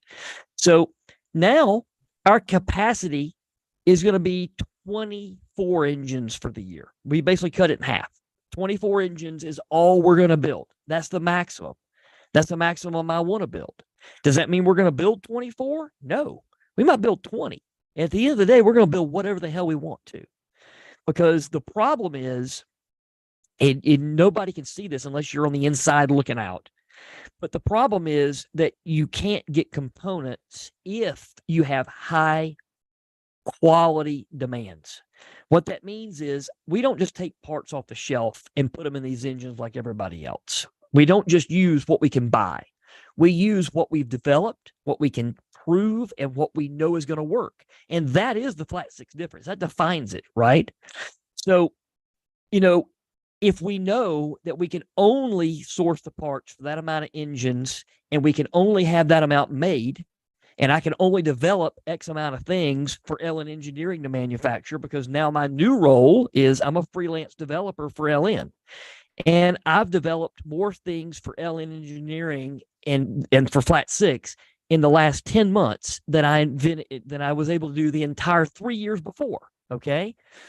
New air boxes, all this camshaft stuff. A lot of it I already had, but I refined it. The X pipes, and there's 10 of those in stock at LN right now, right? Completely novel concept. That's a Flat Six Innovations. That's my thing. I came up with that. But at the end of the day, that's what I want to do. So, we're able to come up with these things so LN can manufacture these in the States. LN has become an absolute major manufacturer of engine components for these engines and for other engines. Charles develops cylinders for Rotax engines, right? Some of those are used in aircraft. So, I mean, it's not just Porsche stuff they're doing. The majority of it is Porsche stuff. But we've worked on things for other engines. I've worked on things for off-road vehicles, UTVs, ATVs, motorcycles, snowmobiles. I'm an engine guy. I don't care what it goes in. I really don't care what it goes in. I'm just an engine guy. So what this means is we're able to not just build engines now. I'm overseeing the engine building, and I've kept the people here that really want to be here, and they've been here for years. My newest employee has been here for 10 years. That's the newest employee. The longest time employee has been here since 1998, okay? And all of us, when I got sick last year, we stepped back and we're like, look, we're tired of fighting a schedule that is damn near impossible to do, because I came up with these schedules before COVID, and we tried to maintain the same thing. We've only been late with one job since COVID happened, but that's a damn miracle. And we have not changed the budget on a single engine, and I refuse to. Okay. So while everybody else is making COVID excuses about why they're late and why it's more money, I have not done either one of those two. Let me ask you a question based on that. What do you say to people that are considering Porsche's short block program? That's for another day. We'll get off on a tangent with that. The only thing I'll say is there may be more options in the future. That's all I'll say. That's for another RENNCAST, but there may be more options in the future for that, based on a Porsche crankcase from the factory. Okay, that's all I'm going to say. And you might want to wait on buying one of those if you want to buy one, but that's all I'm going to say. So, getting in, you asked about the procedure and you asked about some of that other stuff, and I got off on a little bit of a tangent because I'm on these freaking antibiotics and I'm on this crazy holistic medicine. And dude, I drink this nastiest stuff on the planet. It's got garlic and thyme. I mean, it got 80 things. Yeah. It's detoxifying and all this crap. I mean, it's horrible. It really is. No. I mean, the medicine is worse than the illness. I swear to you, it's horrible. But I haven't missed it. But I was thinking today, even though I was so sick, I haven't missed a day of work. I haven't. Well, that's what you got to do. You got to keep going on. You can't. Yeah, I mean, I haven't missed a day. I haven't missed a single day. I wanted to, but Well, that's good. That's one thing that hasn't changed. Yeah, I sucked it up and I dealt with it. So, okay, so let's get back on topic. We were talking about what had changed and, talking about the process of ordering one of your engines. Okay, so we talked about what didn't change. What has changed is the process. You're not dealing with me, but you don't have to. You're dealing with people that are trained, and they're nicer than I am, and they're easier to deal with than I am. At the end of the day, Judd has been a great employee for me. He's going to the LN side March 1st. He won't be working at Flat 6 anymore. He will be supporting and directing the sales of those engines. So the ticketing system stays the same. The phone numbers stay the same. You'll call and talk to Judd just like you always have. The only difference is that the sale goes through LN Engineering. That's the difference. And I'm not part of it, but I don't need to be. And so last year, I took myself out of the equation. I haven't talked to a customer in months. And it's because I was throwing Judd to the dogs. Here, I'm training you how to do this. You've been here for 10 years. You see how this works. You've developed a lot of this stuff. So that is the major thing that's changed. And I will say now, the only thing that's changed is the way these engines are purchased and the way these engines are supported. That is it. That is it. Everything else is the same. Now, what goes along with that is you can't send your car to Flat 6 Innovations anymore because we don't have a repair shop. We don't have that anymore. So now I want to get into the ordering process with that little bit of lead in. Okay, so I'm going to take you hypothetically through what someone is going to experience when they call up to buy an engine from Flat 6 Innovations or they send a ticket. So flat6innovations.com/support. You go there. Go ahead and create a login. and register and log in. Okay, that's key number one, because when you do that, it gives you the ability to send attachments, and it gives you more perks, and it gives you a better communication experience. Okay, so set that up. And it's better to do this than it is to call, because calling is just going to basically, you're going to be told you need a ticket so we can send you information so you can get an application. Okay, so person sends in the ticket, Judd replies to the ticket. They're going to say, my car's yellow. They're usually going to say, I'm an engineer, I'm this, I'm that. And they're going to say either their engine is failed or they want to do an elective build. Now, one of the big things that's changed is if your engine is failed, you're disqualified. We're not dealing with it. Now, there is one caveat to that, one difference that we will accept with that. If you have bore scoring, we do not consider bore scoring a catastrophic failure. And people don't drive the cars long enough in 90% of the cases for that bore scoring to ever do any collateral damage. So we are not worried about bore scoring. I do not consider it a failure. Even though your engine will fail due to bore scoring, I do not consider it a failure for the definition of failure in this program. The only other failure that we may accept on a case-by-case basis when the panel reviews your application is an IMS bearing failure. That's it. If you start out your ticket saying, I blew my engine up on the track, don't even bother sending it, because we know there's nothing left of your engine. And we know trying to sell you an engine is going to be a pain in the ass, because you're going to have a blown up, destroyed core, and we're going to let the other guy rip you off for $10,000 or $15,000 on his core charge. Okay. And that's exactly what will happen. You've got to watch that. Okay. So that is the biggest thing that has changed, is no more failures. Now, we do have a lead on a lot of cores that are low mileage and things like that. We've got a huge core bank as well.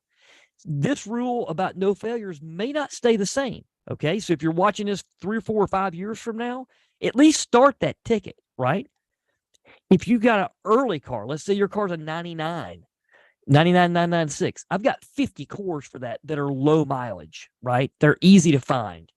With that, the review panel that reviews your application may accept that failure, but they're not even going to want your old engine back. They're just going to say, for X amount of dollars, you can buy this as an outright engine. But that's never going to happen to a guy that has an M9701 Carrera S 3.8 engine. It's never going to happen to a guy with an M9605 base model 3.6. It's never going to happen to a guy with an M9721 in a Cayman S or a 07 and 08 Boxster S. It's never going to happen. Those cores are titanium clad gold. You cannot find them, and they all fail the same way. Okay. So getting back to the process, I just wanted to throw that in there about the failures and what we're not going to be doing. Because we don't want to deal with the drama of that. And it's drama, and it's extra work that you can't charge for. Trying to find those cores that everybody needs the same way is a pain in the ass. Okay, so you start the ticket. You say, my engine's failed or is elective. Here's a picture of my car, blah, blah, blah. And Judd will respond back, and he will send you several questions. Those questions, this is all directed. It's going to happen the same way for everybody every time, just like clockwork. Those questions ask you specific things about what you're looking for with a car, blah, blah, blah. You'll answer that, comes back, and part of that is, do you want an application? Okay.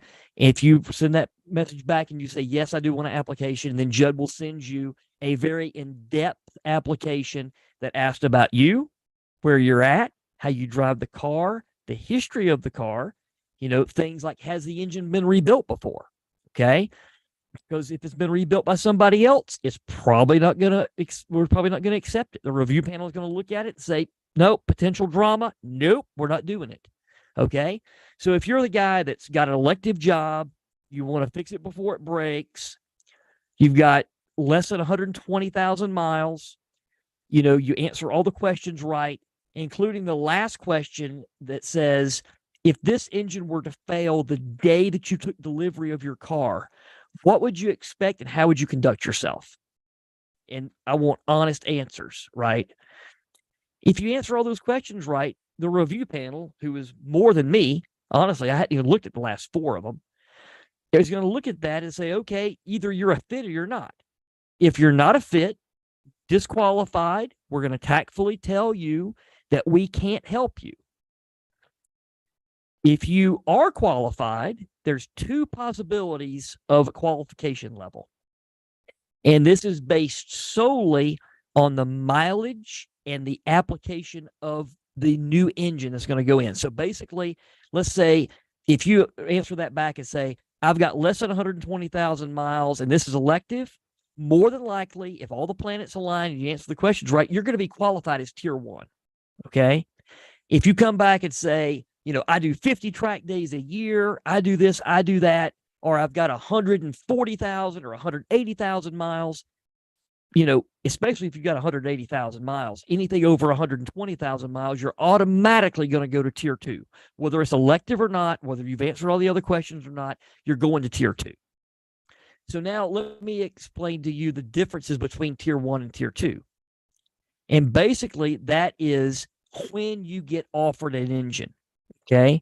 Because the next part of this process, after you've been qualified and after you've had your tier selection or you've been disqualified, you will end up going onto a notification list. Now, notice I did not call this a wait list. It's a notification list because we don't want a deposit. Nobody wants your money at this point because honestly, we don't want you to have leverage to say, when's it going to be done? Because we don't work from schedules anymore. And moreover, we don't work from budgets anymore because every engine takes as long as it takes to build and it costs whatever it costs to create. Both of those things vary greatly in 2023 in this post-COVID world period.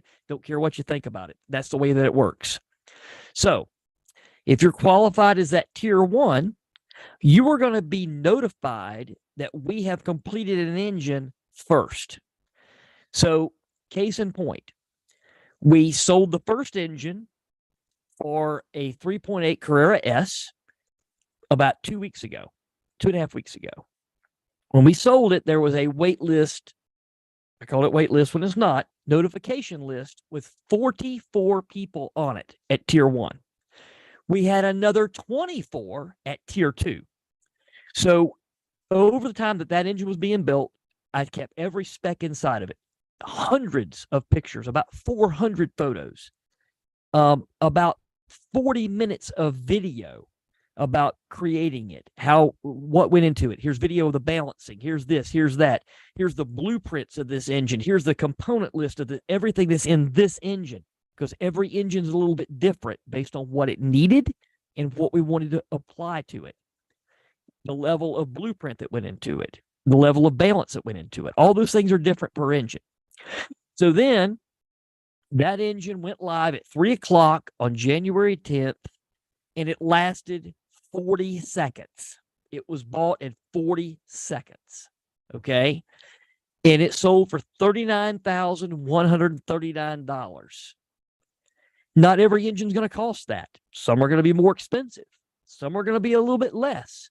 But we're not building these cheap because we're not haphazardly putting them together out of the minimum things they need. We're giving them everything that I want to give them to make them continue and perpetuate what Flat 6 Innovations has been about all these years. So it lasted 40 seconds and it was done. Okay. That person and everybody else on the notification list got a message saying that engine was going live at this day. They got that 2 weeks ahead of time. They were sent a link 3 days ahead of time. When that link went live, they bought the engine. Boom, it's done. And there was like 4 guys on top of it pounding trying to get it. They missed it by seconds, okay? At least 4. I think there was 12, but there was at least 4. So that worked out flawlessly. So that explains to you how the notification list works. In the ticketing system, we have the ability to strike one key and send a message out to everybody in a category. So when we separate you, Tier 1 and Tier 2, category M9701, Stage 2, 4-liter, boom, that's you. Now, Tier 2, a Tier 2 guy would get second notification. So let's say, for whatever reason, nobody in Tier 1 wanted that engine. Or let's say the guy in Tier 1 bought it, but he failed to pay for it in 3 days. Or 10 days or whatever you're given. I'm not being part of sales, so I don't know. It's either 3 or 10. I don't even care. But basically, If that engine doesn't get purchased, then it goes to tier 2. And the guys that are on the tier 2 notification list for that engine get to fight over it. Okay. And if it doesn't sell at tier 2, I'll probably take it outside and run it over with a tank. But that's never going to happen. Never going to happen, right? I mean, people want what we create. They actually want what we create more than we want to sell it. Let me ask you a Is that crazy? That's crazy, right? Let me ask you a crazy question. What's that? I think I know your answer to this. No, that's always my answer. After February of last year, the answer is freaking no. No, no, no. I don't even want your money. No. Okay. Let me, for the sake of the audience, let me ask this crazy question. All right. So someone goes out and buys a 996. We know we're talking 20+ year car. They get a warranty with it. Oh, God. Just throw it away. It's bullshit. They get a warranty with it. And a week or two down the road, they have engine failure. Can they come to you and let's just say it needs another engine. The engine went pop. Do you want to deal with a warranty company? Hell no. I haven't done. The last time I did that was 2009. No, I will not deal with it. You're dealing with some cubicle setting, polyester suit wearing puke who is trying to say that he doesn't even, they don't even know what IMS bearing is. They don't know what any of this stuff is, and they get paid reverse commission. They get paid on how much they save the company. So it's their goal to piss you off to the point where you just give up on the warranty completely and just fix it because you get so sick of not having the car, you got to have it. It's their goal to piss you off and create enough drama and stress that you give up on the warranty. So I won't touch that with a 10-foot pole. The only company I will ever deal with, and I've actually dealt with these guys, LaSalle Warranty Company, LASALLE. We have done a lot of Porsche work for them, right? Not for their insured, but for them. And the guy who runs it is also a former Marine. When he called me up and wanted to give me that work, I'm like, dude, I hate every one of you people. You're a Marine, but I'm sorry you chose to be in the scum of the earth business. It's horrible. All you guys suck. And he's like, look, please give me a chance. I've got to get this car fixed and nobody else can fix it. It's been to 4 different shops. I'm like, I know what's wrong with it. I said, okay, this is the deal. You're paying for me. You're paying me up front, period. You're paying me all of it up front. And if it ends up costing more, you're still going to pay me more later, but you're going to pay me everything up front. He did it. He always did what he's supposed to do. I fixed like probably 8 or 10 cars for him over the years, bore scoring usually. But they got big standards. He won't just insure any car, right? But he's solid. The only guy out there, period. Fidelity, all these other companies, nothing but problems, man. Nothing but problems. Constant bullshit all the way around. Don't even go there. That's all I got to say. Oh yeah, and they stall. I think a lot of people, more than we realize, have gone through this, where these insurance warranty companies will just drag you through the ringer to hope that you'll give up because they keep asking. I can tell you, my grandfather, who was a World War II vet, had a small policy, life insurance policy, and my father could not ever get that money from that company because they would always be stalling him to the point that they knew that he wouldn't get a lawyer because it was only like $5,000. And the lawyers talked to my dad free and said, look, Mr. Mitchell, I mean, this is how they work. They know you're not going to pay a lawyer because it costs more for us to take this case on than the policy is worth. And they keep stalling and say, you need to do this, you need to do that, you need to send this. The one thing was the death certificates. They would say, well, you sent that in to this person, but she's no longer with us. Yeah. And so they keep shifting around and shifting around. Yeah. Anything they can do to piss you off and make you just go ahead and fix the car. Because if you go ahead and fix it, then they know you're going to drop the case because now it's fixed and you don't want to deal with them. So we don't deal with them. We never will deal with them. LaSalle is the only guy. He won't even insure these M9X cars anymore because they're too old. But a newer car, yeah, I think it's got to be 10 years old and it has to have something like under 40,000 miles or something like that. But check him out because he's solid. He's a solid guy, and he owns the place, and he dealt with me straight out. So now let's get back on the process. So now I've helped you understand that we're not taking blown up stuff. We prefer elective jobs, but we take light failures like a bore scoring failure, which really, like I said, isn't a failure.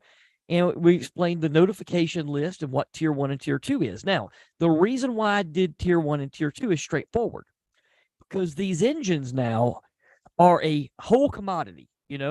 Let's say that this cup that I've got here is an engine, right? And before, you would take your engine, take your car, you'd send me your car. I would pull this engine out of the car, I would build this engine, and then I would put this engine back in the car. We're not doing that anymore. The reason why is because if we do that, then we have to be bound to a schedule, and we have to be bound to a cost. That's considered basically automotive repair. We're not doing that anymore.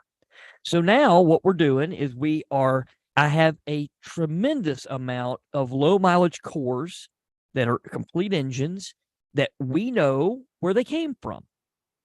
And we know what killed them. And these are not engines that were just patched together from a bunch of junkyard parts, right? I've been doing this a long time. These cores didn't used to be worth very much money. So every November, back when Porsche was selling a lot of these engines, they would have a sale, and you could buy engines and you didn't have to give a core back. So people would then sell their cores for more money than Porsche would give you for the core. So I bought a lot of these cores cheap, and I've been hanging on to them for a later date. They might have had a light failure like bore scoring or something like that, but we know the mileage, we know what happened to them, and then we've kept them all together. We don't just take it all apart and mix it up and put it back together again as another engine. We keep that engine together. Its heads belong to it, its block belongs to it, its crank, its carrier. It is its engine, because we're not building mass production. We're the other way. And another question I've seen quite often is, can you mix the shells of the case, the block? If your standards are low enough, you can do anything, Bobby. If your standards are low enough, you'll build an engine in 4 hours. And I always say, no, you want to keep the original core together. Yeah. Both shells, because the way, but the way again, it was machined. what is your goal? What is your goal? Is your goal an engine that gets built in 4 hours? It's not balanced. It doesn't have anything in it that it didn't absolutely have to have, and you just put a used water pump back on it. Is that your goal? Or do you want something that is comprehensive? Do you want something that's got the original parts that came out of it? It wasn't built in 4 hours. It took longer than 4 hours just to do the cam timing, right? And that's not because the guy's slow. It's because he checks it 7 times. Because we treat these things like they have wings, not wheels, because of my background and because we have great attention to detail and we're methodical. But at the end of the day, it's all what you're looking for. A lot of people don't care about us doing that. Like, people say, oh, you're taking that too far. That's overkill. No, it's not. Overkill doesn't exist in my world. On this property, there's no such thing as overkill. It doesn't exist. It never will. You can't ever build it good enough. I look at it that way. So now, with this new program, we have these core engines, and we build this engine up. We take the whole thing, we build it up to the best it can be, with all those things addressed, all the components addressed, all the labor problems addressed, the balancing addressed. And it's built by somebody that has a minimum of 10 years of M96, M97 engine building under their belt at a minimum. As a maximum, is going to be somebody that's been building these engines, or Porsche engines, and a lot of engines for I think maybe 50 years at this point, 45, 50 years at this point. I mean, he's been with me since 1998. Started out doing air-cooled stuff, obviously. But we're able to build the engine up and complete it and say, this is what you're going to get. Here is every picture. Here's every specification. Here's everything inside of it. And here's the exact cost of this engine. And here's the history of it. Here's how many miles it had. Here's the teardown photos of this engine when we took it apart. We have all this. We recorded all. So that is kind of the difference. So now, the way the process works, once you or the lucky owner, and you've been able to go in there like Sean Burke and buy that engine in 40 seconds, and you pay for it. I'll tell you what happened to Sean. He's going to be a guest on with us here in a couple of weeks. He was going to be on tonight, but he didn't have the car back because of weather. So he bought the engine on the 10th of January, paid for it right away. The engine was then was picked up, taken to the certified installer. The certified installer grabbed his car. He had the engine and the car in his trailer, and he took it to the shop. He swapped the engine out. He pulled the old core out, went through my process on the checklist, cleaned up all the pieces, put them on the new engine, followed the checklist, put the engine in the car. The car was restored back to life on the 18th day of January. It was done on the 19th day of January with all the 100 miles put on it, the whole 9 yards, done. Never in the history of this engine program, with me doing air-cooled or water-cooled stuff, have we turned around a car in 8 freaking days. It's never happened. So we did this the first try. So I don't want people to think that this is something that's long and convoluted. It's a hard process. It's not. It's very quick and easy. You get an application, you fill it in, the review panel looks at it, you're put in tier 1 or tier 2, or you're disqualified. Then you get a notification that we've finished an engine. Here's everything about the engine. You're told when you can buy it. You're the guy that hits the button. You buy it. You pay for it. It goes to the certified installer closest to you, and he swaps the engine out. Not all of them can get it done in 9 days, but most of the super certified installers that I'm working with are promising us that they can prioritize your car and get the engine put in it in 10 days. Or at least start the swap process in 10 days, because it's important that we get your core back, because your core is now going to end up going back into the program in its complete form after it's torn down and then resold. So that's the cool thing about the tier 1 and tier 2. I did that because I didn't want a guy that had a 180,000 mile engine as a core able to buy a 120,000 mile core. That's not fair at all. I didn't want the guy that had a 120,000 mile or even a 60,000 mile car with an elected build to get a core that had 180 or 200,000 miles on it. That's really not fair. So I took all this into account and made it where it was easy and it was fair. So people that have a lower mileage engine get a lower mileage core back. Now, I will say there are some caveats to this. And the only time that an engine would be built from a customer's existing engine is if a super certified installer is able to pull that engine out and then put the same engine back in the car. And that car is a special car, not meaning that it's special to you, because they're always special to the owner. It is a special car. It's an anniversary car. It's a GT car.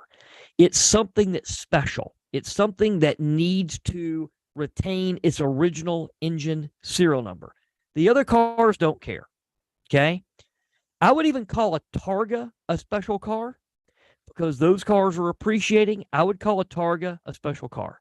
I would call some C4Ss a special car. Okay. Definitely your 04 anniversary cars, any of your cars that came factory with an X51 power kit or X51 kit, those are special enough for the review panel to at least look at it and say, let's present this to Flat 6 and let's see if they would be willing to build this engine. But if that happens, it's an open checkbook affair with no proposed cost. It's an open schedule with no proposed completion date. You're going to be completely wide open. We're not even going to give you a wild ass guess as when it's going to be done, because I refuse to have anybody ever say, is it done yet? Or that costs too much. It's just not going to happen. I'm in a position where I don't have to deal with it, and I'm not going to. So I hope that kind of helps everybody explain or understand this. There's still more to it. There's going to be a lot of posts about this coming up. This is the first time we've mentioned this. I've been working up to this point for 11 months now, almost a year at this point. And we're almost at the finish line. And we didn't tell anybody anything for a long time, but we're really close to the end of the line now. And it's time for people to start understanding what we're creating. So the guys on YouTube are asking about updates on Sumabore. Okay, so Sumabore, Don't wait for it, because we're not going to release it to the general public until we can no longer do Nickel engines, because the EPA has killed it. So don't be waiting on it. You could be waiting for a decade. We're going to keep developing it. We're going to keep pushing the limits with it.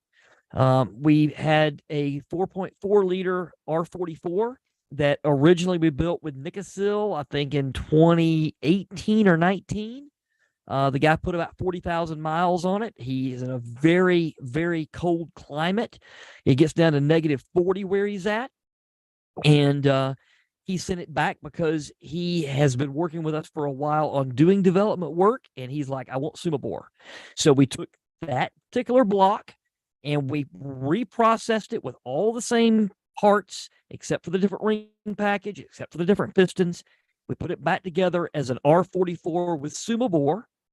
It picked up 15 more horsepower, and that engine's making right at 400 at the wheels now. Before it was like 378, 380, something like that. So it's right at 400 at the wheels, and it's still got stock exhaust on it, right? Still got stock mufflers on it. It doesn't have my crazy intake on it. It's got a regular Carrera S intake on it with even a stock airbox. Is making all that power with those stock parts on it. So I'm sure that we'll easily break 4 at the wheels once it gets my my RX 3900 intake system and all that. But yeah, if you're waiting on Sumabore, stop, because we're not going to do it until we can no longer do Nickel legally. That's the whole reason we're doing this. We're taking the time to develop it, spend the money on it, have it all perfected, have all the test work done. That's why we're trying to test it -30 weather. So basically, we know when it's done, boom, right there. And if somebody starts getting on our heels and they start coming up with something new and we decide we want to really throw a curveball at them, then we can use Sumabore whenever we want to. We can bring it out whenever we want to. It's fully developed at this point. We've got the ring package down. Everything's done. It's just exceptionally expensive at this point. And that's the reason why we're not going to offer it. Gotcha.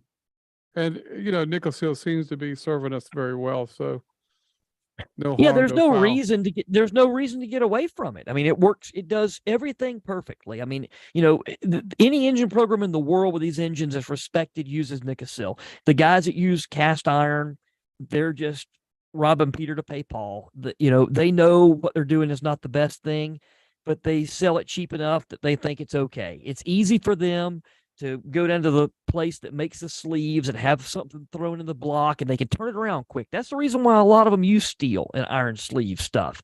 It's because they can turn it around in hardly any time. They don't have to wait for months for the Nickel process, right? So it's all about what's easy for them. They have to have cash flow. A lot of these shops, you guys probably don't realize it, but they rob Peter to pay Paul all the time. Sometimes these shops, especially today, they're wondering how they're going to make payroll at the end of the week. It's been a long time since I was there. It's been 20 years, 18 years since I was at that point. And it sucks.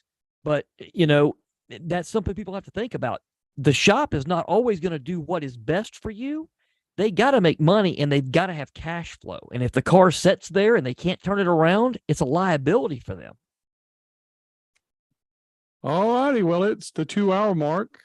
Unless you have something else to add, this has been a great show. I really enjoyed it. And I know that. Yeah, I mean, I think maybe if I take a couple minutes to summarize things and answer some questions I know is going to be out there.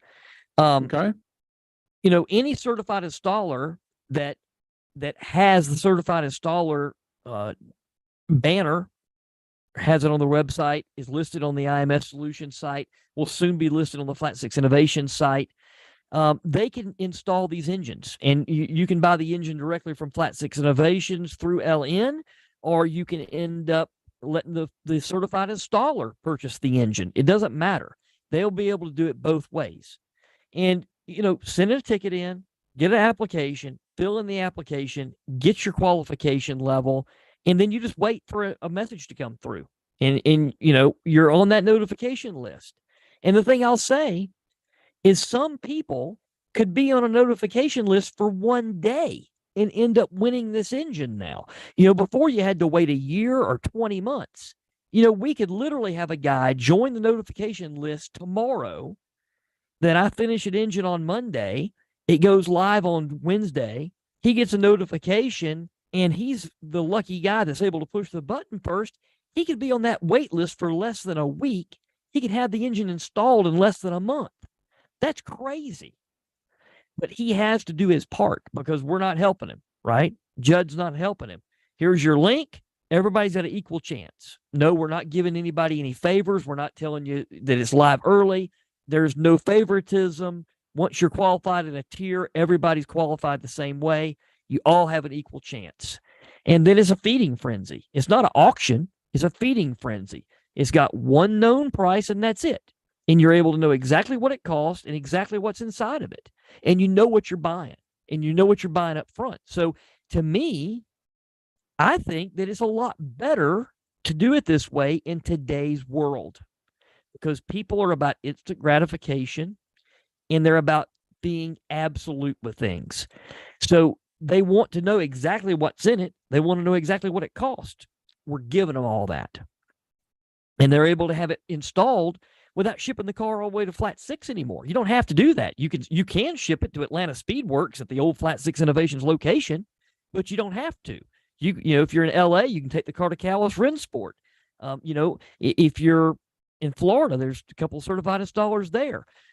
We got a lot of these certified installers now. You know, we've got Philip Raby in the UK, certified installer, right? We're training our UK guys, we're training our European guys in the next month, doing the rest of the training with them.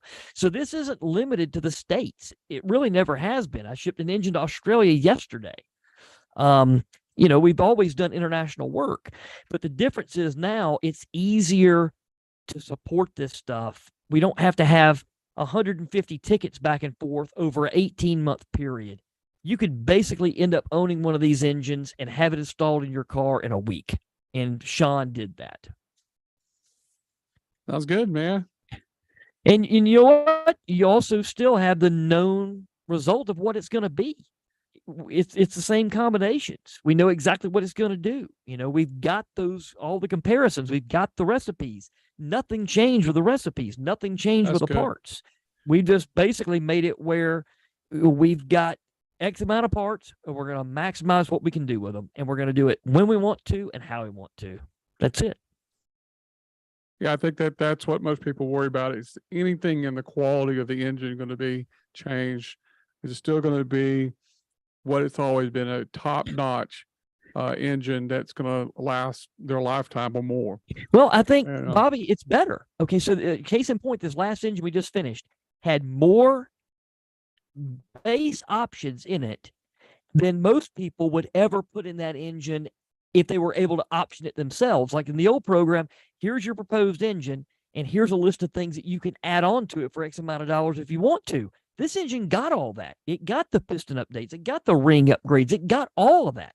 And the reason I did it that way is because if I'm doing it all the way or not at all, right? And as soon as I said, okay, you know, let's make this one where it doesn't have fillet rods. Let's make it where it doesn't have this. Let's save some money on it. Then everybody that wanted to buy it would want it with all that stuff added into it. And so the lesser item doesn't sell as well. So I'm like, look, we're throwing everything at it except for the kitchen sink. It gets everything. So that's a different way of doing it. Now, you know, times change. The cars change. That was an M9701 Carrera S 3.8. That's the highest demand engine. They failed the most. They have the most bore scoring. They have the most problems right now. So, you know, and people want to spend money on those engines because they have a vehicle that's a great vehicle all the way around it, and it's holding great value, especially if you put one of these engines in it. So, in case in point with that, a 2007 997 Carrera S Targa with over 100,000 miles on it with one of my R40 4.1 liter engines in it sold for $90,000. It sold for that. Okay. It didn't even have to get marketed anywhere. It was a private sale for 90 grand. Okay. So these engines make the vehicle more valuable, period. And now with a new program and all this other stuff that we're doing, LN's even going to end up supporting the purchasers of the vehicles better than we did. Because before, if a guy bought a car that had our engine in it, I was loyal to my purchaser, period. The guy that paid me, that's my guy. And a lot of people never agreed with that. People on the forums like, oh, you shouldn't do that. No, sorry, man. Everybody else that buys this car is not my problem. I'm dealing with the guy that paid me. I'm loyal to him. I owe him something. Everybody beyond that, I don't. LN's not going to do that. They have the support and the capacity to support those people that buy these cars second, third, or fourth hand. Okay. So it's going to be better all the way around for these engines and these cars. There's things that are going to be done that I would have never done because I'm not in customer service. I'm just a developer. So. All right. Well, thank you, Jake. And I want to say too, as a side note, I want to thank everybody that's been watching on YouTube. And please consider becoming a subscriber. It's free, no charge to you. If you want to support us and get access to exclusive material that we produce, you can become a full member. And we would really appreciate that. And of course, please check in with us. We have a Facebook group. It's called Do It Yourselfers, the RENVision Facebook group that you can page actually. You can actually check in on if you want to see future content. But the best way to do it is just become a subscriber to RENVision. Okay. And thank you, Jake. And hope everybody has a great night. Thank you, guys. Thank you, Bobby. Yeah. Thank you, Jake.